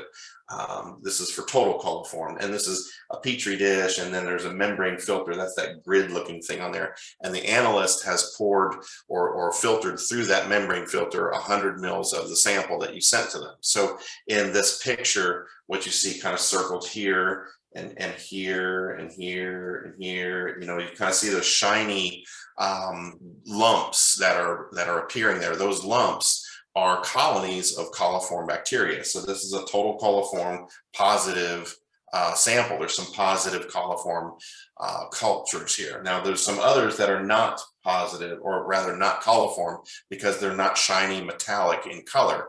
This is kind of shiny metallic looking. And there's other ones that are just lumps of purplish, pink, dark pink things. Those are non-coliform bacteria, background bacteria that are in the water. So the distribution repeat sampling looks like this. You're going to go back to that original tap where the sample was taken, where you had the positive sample from. So you're going to collect a sample from there. And then within 5 service connections, you're going to collect another sample upstream and downstream. So I'm drawing a little line right here. This is a pipeline. So just bear with me. It's not going to be exact, but this is going to be a water main here. So I'm going to say it's a water main. And you have a house service connection coming off right here. Here's a house. And here's another service connection coming off here. There's a home here. And then you have all these different service connections. Now, if you have a lot of people in your system, you're going to have a lot of service connections coming off, right? So you have all of these different service connections feeding these different homes. I'm not going to draw a home on every one of these, but you guys get the idea.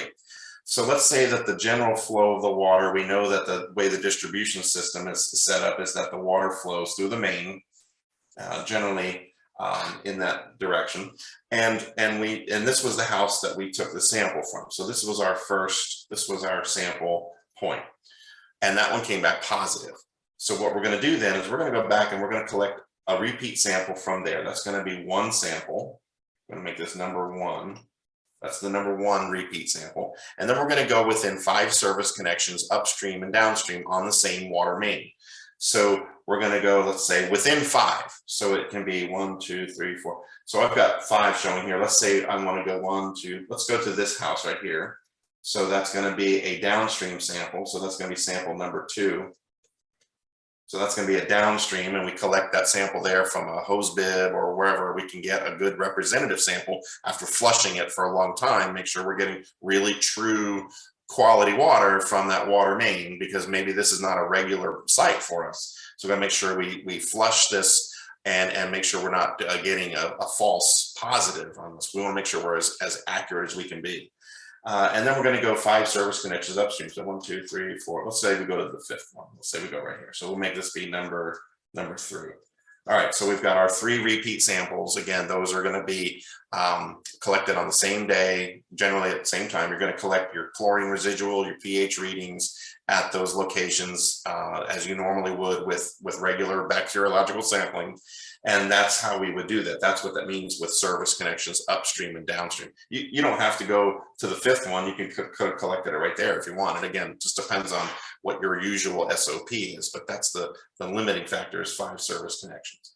So all 3 of these are going to be sent to the lab as repeats. And these need to come back good with respect that we don't really want to see a whole bunch of positives come back again. And when I say that, what I mean is that we hope that we have good quality water through here and that we don't have an actual problem.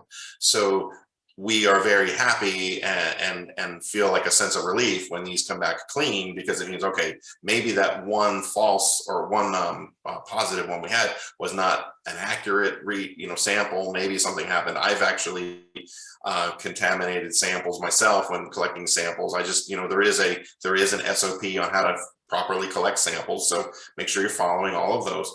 And I've had it happen at my water systems too. So it's not uncommon. But anyway, so you want those repeats to come back good. Now, if they come back positive again, if you have multiple hits again, that's an indicator to us that there is potentially something wrong on that water system, that water main. There could be a cross connection. There could be something wrong in the pipeline of our water is getting contaminated somehow. So we need to be very, very proactive on this. We don't want to just take it lightly that we have this positive hits and just keep repeating and repeating and repeating. We want to actually take action on this. What about the wells themselves? So we collected a potable water well sample, and what if one of those comes back coliform positive? Well, the goal there, or the requirement there, is to collect 2 repeat samples from that same well, and within 24 hours of notification, we collect one sample, and then the second sample is collected the next consecutive day. So it's a 2-day sampling event, one day, one the next day. So they both should come back negative. If not, if one comes back positive, then you got to do the repeat sampling again. So you're going to go back and keep doing this repeat.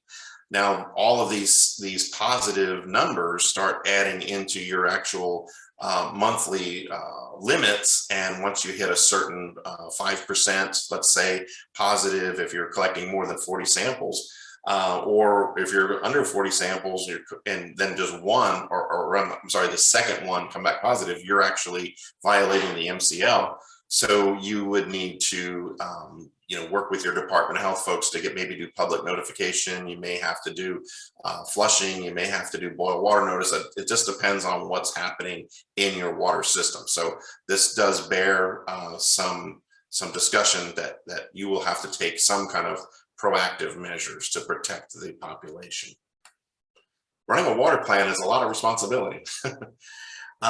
If a water system collects more than 40 samples per month, no more than 5% of those monthly samples can be coliform positive. And if you collect less than 40 samples per month, no more than 1 sample can be coliform positive. So it's the 40 samples or higher, that's the break point. And if you're collecting less than 40, you really want to make sure that you're following all the procedures for sampling at any time, any of this stuff, no matter how many samples you collect, but make sure you're following those procedures accurately. Again, my own personal experience, I've done some things myself that I'm like, oh man, I completely screwed that up. And you got to go back and repeat the samples. So, okay, so we talked about sampling for coliform and what we proved that it worked. And now what we're going to talk about is these disinfection byproducts. So it's kind of the last part of this presentation. So hopefully you've taken some breaks along the way, you've turned this off and walked away from it. Now you're going to come back and say, okay, now we're going to finish this up. So a really important part of disinfection discussion for a water treatment plant operator on any level exam, any exam at all, level D, level A, if you're ABC certified, level 1 to level 4, I don't care what type of test you're taking, disinfection byproducts are important that you study those and recognize what it takes to produce disinfection byproducts, how you control those, and prevent them. Now, if you're not taking an exam and you're just watching this just for the sake of it, then hopefully this will help you if you do have a water system that is producing these and violating the MCLs, and you wanted some hints on how to help prevent them or reduce them at your water system. So hopefully this will help in a couple of different ways. So take a look at this picture. I took this photo at a small little tributary of a larger river. This is up in North Florida. And this little creek, this little stream is got some tannic water quality to it. It has that kind of orangish glow to it, amber glow. And you'll notice that there's some algae floating on the surface. There's some what we call like a blanket weed or a type of algae, filament algae that's making a cluster up on the surface. So you know, just from looking at this picture, that there's some organic material present. I mean, organic material is found right here and right here. Obviously, that's organic. And then potentially the stuff causing the colored water here, you know, the coloration of this, I'm going to write out the word color here, gives the hint that there's some things in that water itself. So if you decide to use this water as your drinking water source, this is going to be your source water, this is a surface water, and you're going to use chlorine as your disinfectant, then you have all the ingredients you need to potentially produce a disinfection byproduct. Now, again, chlorine as a gas chlorine, if you're going to feed and produce free chlorine residual, then you have the ingredients. So that produces water that has the potential carcinogens known as disinfection byproducts. So there's several that we have to pay attention to. So the disinfection byproducts are, one of the most common ones is what we call trihalomethane, or TTHM is total trihalomethane. That's a very common disinfection byproduct. They're still classified as probable human carcinogens. I believe some of the roots of cancer causing or cancer that happens for humans is things like bladder cancer, kidney cancer, things with urinary tract, that type of stuff. Now, I'm not a doctor and I don't pretend to be one, so definitely look that up on your own, but that's what I've been familiar with through some of the other folks that I've taught with. So potential human carcinogens from drinking water with high amounts of disinfection byproducts. So we have trihalomethane is one of these disinfection byproducts. The current maximum contaminant level, or MCL, for total trihalomethane is 0.08 milligrams per liter. And humic and fulvic acids are common THM precursors. Remember, precursors are ingredients. So free chlorine residual and humic and fulvic acid precursors are the ingredients you need to make potentially trihalomethane. They are considered natural organic matter, sometimes abbreviated as NOM or NOM for natural organic matter, that would be present in the water. I go back to that photo I showed you a little earlier of the water with the kind of yellowish amber brown color, giving itself as true color. Remember, it's dissolved stuff in the water, giving that water a true color. So there's essentially 4 trihalomethanes that we test for, and we lump these all together into an end result called total trihalomethane. The MCL for the THMs, again, is 0.08, or also known as 80 parts per billion, which a lot of folks tend to prefer that methodology, or 80 parts per billion, instead of saying the milligram per liter number. The 4 ingredients that we're going to talk about we notice are chloroform, there's bromodichloromethane, there's dibromochloromethane, and then we have bromoform. Now, these are generally known as a gas. These are generally in the water as a dissolved gas. So these are considered volatile contaminants, which can be aerated or volatilized out using an oxidation process like aeration. So they're volatile contaminants that can be driven off out of the water, or also known as vaporized out of the water as a gas. Now, again, you see the word methane here. Methane, chloroform is gas, bromoform is a gas. So they're in the water as a dissolved gas.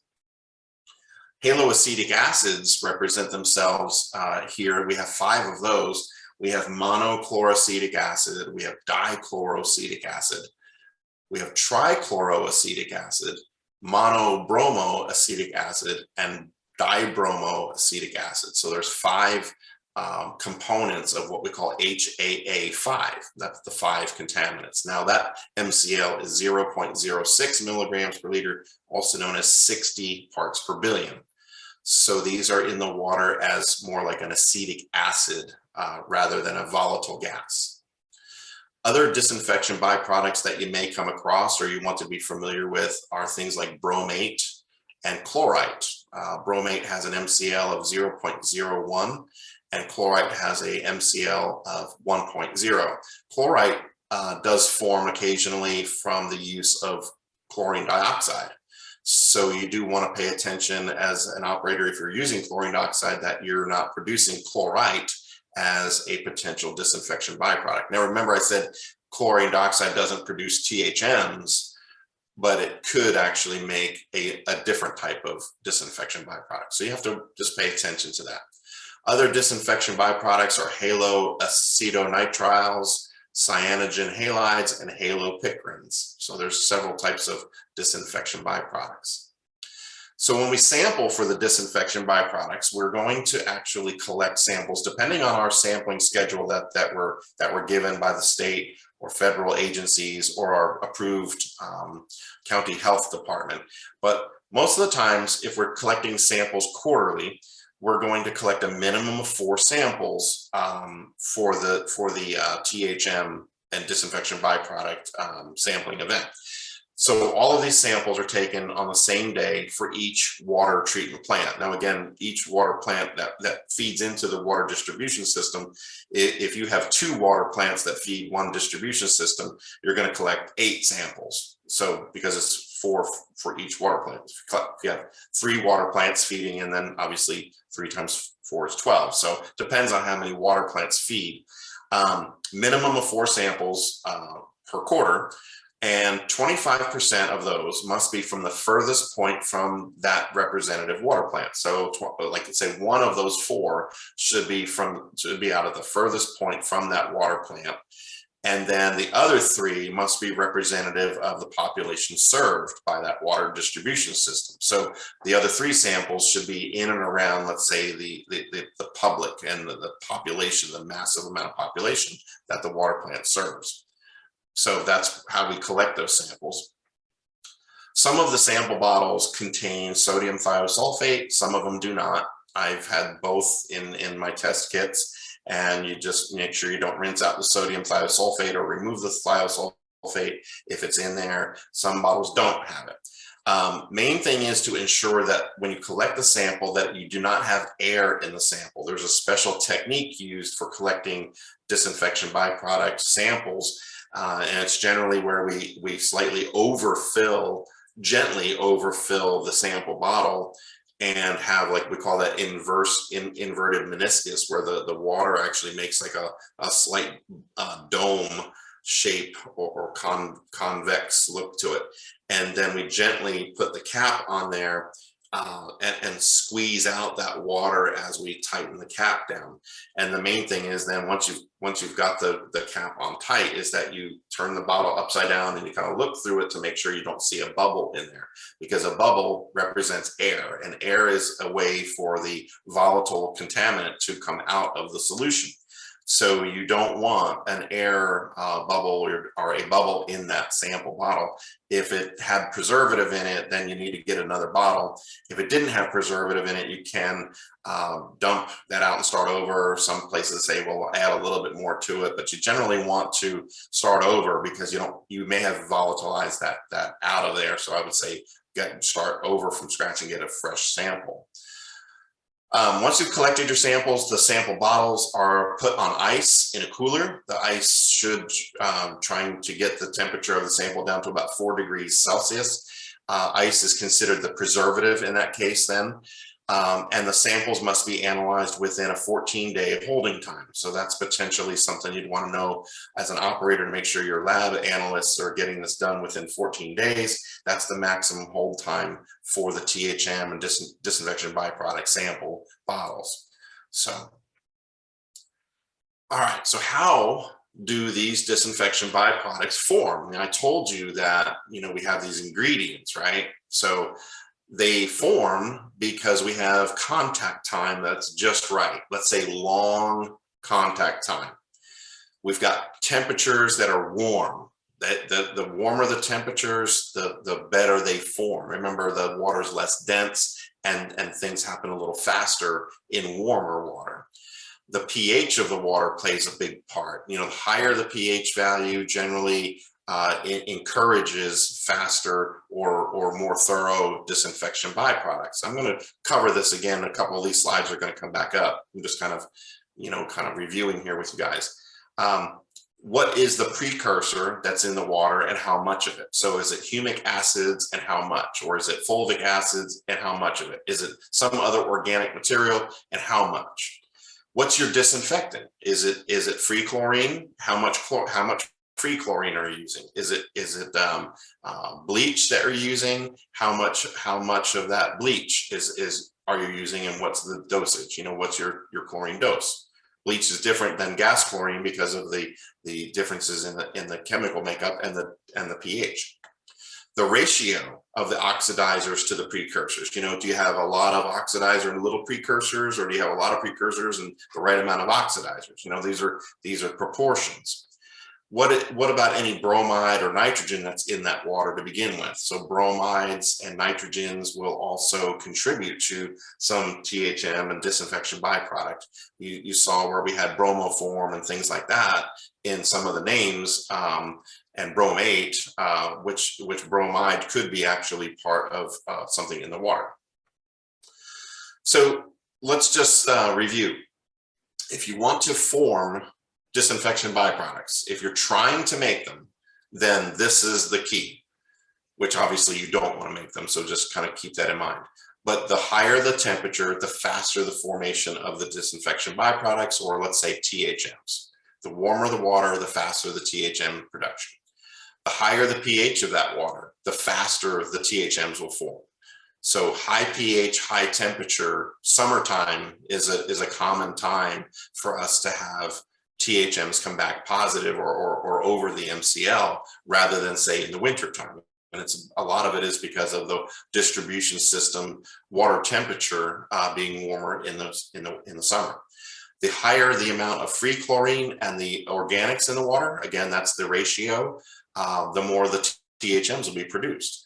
So if you had a rainy season where the let's say a groundwater well was under direct influence of a surface water, and you're using free chlorine as your disinfectant, and that surface water starts to interfere or infiltrate into the aquifer where your well is, now you have some organic material, and you were using free chlorine as your disinfectant, and that water temperature is higher because it's summertime, and the pH of the water is higher because you're using bleach. Well, guess what? You have all the ingredients to potentially make, these THMs. So you want to really pay attention to these things. Now, this is not just to pass a state exam. This is because you as operators need to recognize that this stuff happens, and we want to try to prevent this and take action if we can to prevent it.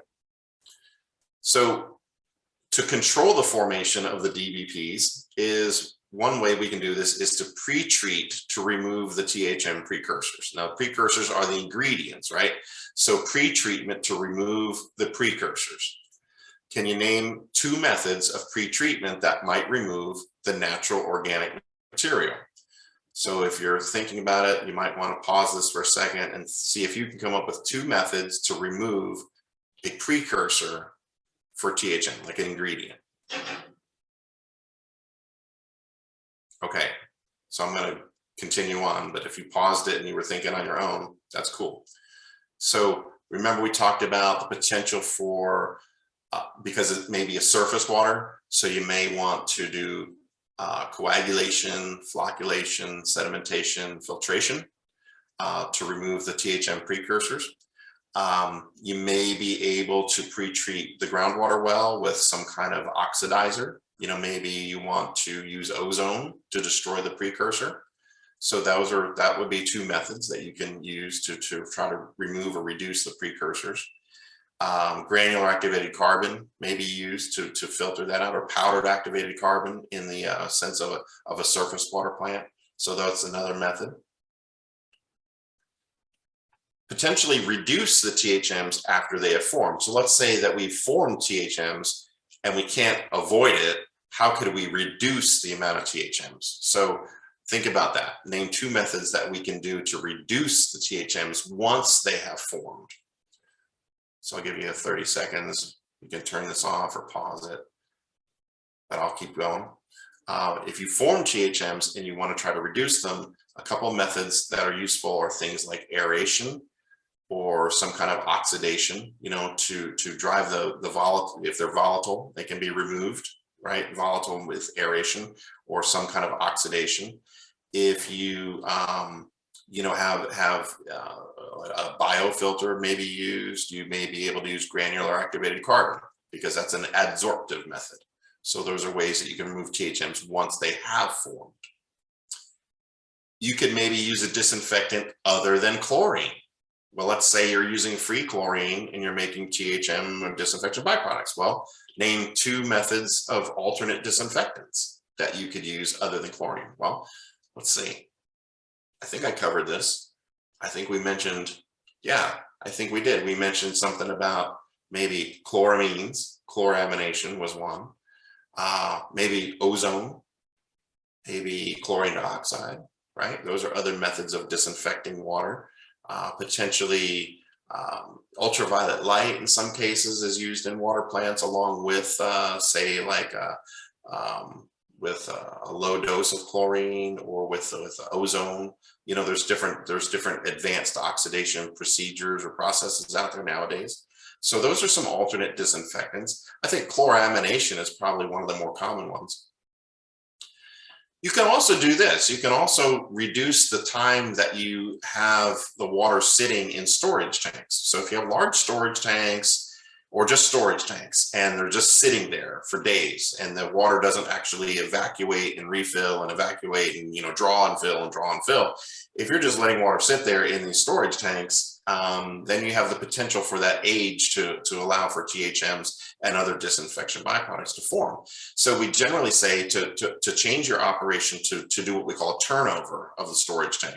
So at least half of the volume every day is used out of that storage tank, which means during the daytime and evening hours, the storage tank is being drawn down at least by 50% volume. And then at night, refilled back up.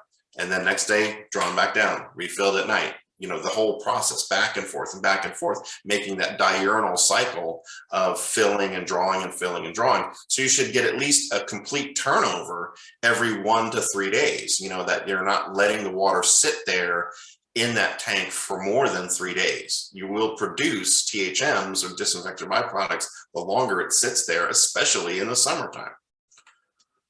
So those are some good hints for you. So how about, let's say, preventing DBPs? What can we do? Oh, we can use membrane filtration. We can use different types of membranes to remove the precursors, right? We can remove the organic material in some cases with nanofiltration.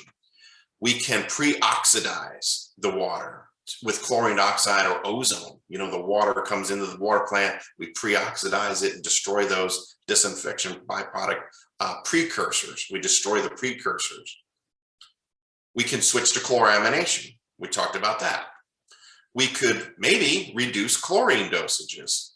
Just a quick side note, I have a good friend that's been doing some work with a new town that she's working as a chief operator, very knowledgeable and good operator, and has been able to find a way to reduce THM and other disinfection byproducts just by adjusting the chlorine dosages and paying better attention to the actual chlorine feed and all that, rather than running a high chlorine dose all the time and producing THMs. You can reduce the chlorine dosages and potentially change that proportion. We talked about that percentages in this class. So that is proven. I mean, I've seen it in the results that she's been producing. And by the way, there's side benefits to that, like differences in better tasting quality of water, less chlorine odors, and even a reduction in chemical costs. So there's side benefits. Discontinue any pre-chlorination. So if you're a water plant that was using pre-chlorination, say at a surface water plant to try to reduce algae, things like that inside the water plant itself, many facilities have just completely discontinued that because they were producing disinfection byproducts. So stop pre-chlorination if that is something you're still doing. That would be something you'd want to investigate. Establish distribution system flushing, a routine for this. Install your automatic flushers if that's what you'd like to do, but get a program going where you're keeping the distribution mains flushed and reduce the dead ends and reduce the time that the water's sitting in these dead ends. Keep the water fresh, keep that water moving through the distribution system. You know, make sure you account for all the water so that you know what is accounted and unaccounted for water. So you want to make sure that you do that. But it's very important to establish routine flushing of your distribution system, just as a regular operation and maintenance task that we do. It will help reduce disinfection byproduct development. And reduce the water age in your storage tank. We talked about that in the previous slide. So between 1 to 3 days, no longer than 3 days of time in that tank. So get that turnover happening. All right, so how do we reduce DBPs after they have formed? You know, that was one of our questions. Well, once they have formed, we have several methods to reduce or remove these from the finished water. So the first one I mentioned is aeration. So aerating the water inside of a storage tank has been done. Some folks have put like fountains or circulation pumps inside of storage tanks to even aerate the water inside of a enclosed tank. It's useful for removing volatile chemicals like TTHMs. It's a very, very popular way nowadays of trying to reduce those, drive those off as a volatile and get them out of the water. Oxidation using ozone or chlorine dioxide have had some success, limited success, but remember, once you've formed the THMs, then you're trying to destroy them with ozone or chlorine dioxide. Now you're spending money to try to destroy the THMs when you may have had a way to prevent them to begin with. So try to prevent them before you have to then use another chemical to destroy them. So it's limited success using oxidation after they have formed. Adsorption using activated carbon or synthetic resins has been beneficial. And then lastly, biofiltration through a biofiltering bed can reduce THMs. However, that's kind of more common, say, with a wastewater plant effluent rather than a water plant because of other things that can be produced. So biofiltration can be used, and it's part of our reference material in our manuals. But again, you usually kind of see more with the wastewater side of things to try to reduce it in the effluent before the disinfection is applied. Okay. So there we go. We've covered a whole lot of material, and now Mr. Pennywise is looking at us. That's Robert Gray, by the way, if you're a Stephen King fan or a fan of the movie It. So we have a quiz coming up here. So hopefully you guys are ready for this quiz. Now there's a couple questions on this quiz that may be something that might stump you because you'll say, well, I don't remember us talking about this. Well, that's okay, because we're going to have that discussion, within the quiz itself. So let's take a look at the quiz and let's see how you do. All right, first question. A dosage of 3 parts of chlorine to 1 part of ammonia will form which compound? Is it A, dichloramine, B, monochloramine, C, dibromochloromethane, or D, nitrogen trichloride? So I'll give you guys a second to think about that one. And a couple seconds is up.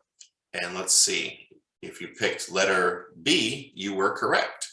A dosage 3 parts of chlorine to 1 part makes monochloramine. Remember, it's not the trichloramine because of the word, the 3 parts. Just make sure you watch out for that. All right, which condition would cause faster formation of total trihalomethane? A, low pH, low water temperature. B, high pH, low water temperature. C, high pH, high water temperature. Or D, high hardness, low alkalinity. All right, so a few seconds is up. Again, you can pause these if you have to, if you want to give it yourself some time to think about it. But if you were picking letter C, then you were correct. Letter C is the correct answer. So higher pHs, higher water temperatures. Warmer times of the year at higher pH is more likely to cause more rapid formation of THMs. So what's an advantage of using chlorine dioxide as a disinfectant at the water plant? A, chlorine dioxide is much more effective than chlorine at pH ranges of 6.5 to 5.5. B, chlorine dioxide can be shipped and stored easier than chlorine. C, chlorine dioxide does not form trihalomethanes. Or D, chlorine dioxide is less expensive than chlorine. So which of those 4 answers is the advantage of using chlorine dioxide? Got some Jeopardy music playing in the background here, so hopefully you guys are, pondering the answers.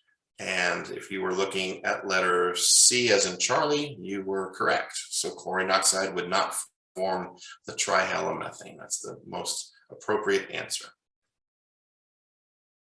All right, next question. Mixing dry granular chlorine, also known as HTH, with petroleum products could A, create anhydrous chlorine dioxide, B, create an explosive condition, C, create dihydrogen oxide, or D, create chloroform? Now you might be thinking, hey, this is one of those questions, I don't remember us talking about it. And that's exactly right. This is a little bit more of a safety type question from a safety presentation, but it's a valid question because we did mention chlorine in the form of granular chlorine. So what is the most appropriate answer here? So just so you guys know that this combination could actually do letter B, create an explosive condition, believe it or not. Now the word explosive may be a little bit far-fetched, but I would say create the formation of a fire. I've seen it myself, and we've talked to folks that that's happened to. You don't want to mix or allow dry granular chlorine, HTH powder, to become in contact with any petroleum products like oils, thinners, fluids that are petroleum based, because these react violently with each other and create a very hot fire and could actually lead to an explosive condition. So that is the best answer there. Next question says, which of the following processes is effective in removing TTHMs after they have formed? Is it A, reverse osmosis, B, forward osmosis, C, coagulation, flocculation, and sedimentation, or D, aeration? So we have 4 choices here. And if you were paying attention, hopefully you're picked up on the correct answer. We are trying to remove the THMs once they have formed. The best answer is letter D. Now, reverse osmosis and letter C, coagulation, flocculation, may be helpful in removing the precursors before they form. And forward osmosis is essentially just osmosis. So that would be not really valid here in this situation, but A and C would be done to remove the precursors before they form. But once they have formed, aeration is a valid method. CT values are calculated using what 2 pieces of data? A, chlorine demand and contact time to the first service connection. B, chlorine residual concentration after the contact time and the total contact time. C, the concentration of the chlorine dose and the temperature, or D, the chlorine demand and the ambient temperature. So what is the best answer for the CT value calculation? This comes from letter answer B, as in Bravo, which is the chlorine residual concentration after the time, after it's been in contact with the water, essentially at the first, user connection, and the total contact time from the point of entry to that point. So the residual after it's been in the water at that point and the time that it took that it was in there. That's the CT values. All right, we've got a troubleshooting question. It says the chlorine residual is dropping in the groundwater treatment plant's distribution system. The chlorine feed is not the problem. In capital letters, it says not the problem. The 1-ton chlorine container is full and the ejector is working properly. What is causing the low residual? Is it A, chlorine icing causing the low feed rate? B, low vacuum in the feed water to the ejector? C, hydrogen sulfide is entering the system from the well, or D, the pH of the source water is too low? This is a troubleshooting question, and I'll show you the answer. The answer to this is letter C as in Charlie. Again, another C answer here. The hydrogen sulfide entering the system, entering the water system from the well, will create chlorine demand. So the reason the other answers are incorrect is because the chlorine feed is not the problem and the ejector are working properly. So that takes letter A and B out of the equation or answer choices. And the pH of the source water actually being low is okay. It's when the pH of the source water is too high that it interferes with the chlorine. So the best answer is that hydrogen sulfide entering the well will cause a high chlorine demand. Next question says, the operator has been exposed to gaseous chlorine and is experiencing mouth and throat irritation. What can be given to the victim to ease the irritation? A, water, B, orange juice, C, a pay raise, or D, milk. Now, hopefully you guys recognize that we're just being a little jovial here by including a pay raise in the answer. Obviously, you know, some people might say, well, that would make me feel better. But the answer to this question, the best answer, is actually letter D, as in Delta, which is milk. Water and orange juice tend to just exacerbate the problem, and it doesn't soothe or, say, neutralize the acids that are formed from the chlorine exposure. So generally try to give something like milk or something that's got a little bit of a more of a higher pH value to it. Then you don't want coffee, soda, anything like that. All right, so our gentleman in the photo here wrestled an alligator out of a nearby lake in Gainesville, and he's asking you, hey, you guys have any questions?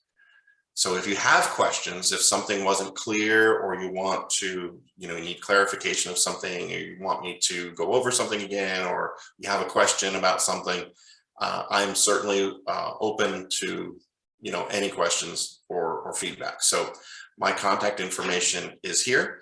Again, call, write me. I will try to get back with you as soon as I can. And I hope that you've enjoyed it and that this was helpful, and that maybe it helped answer some of the questions you might have seen on an exam or just in general of operation. So thanks everybody for watching. I appreciate you paying attention, and good luck on your exams and good luck in your water plant operation. Be safe and continue doing a good job.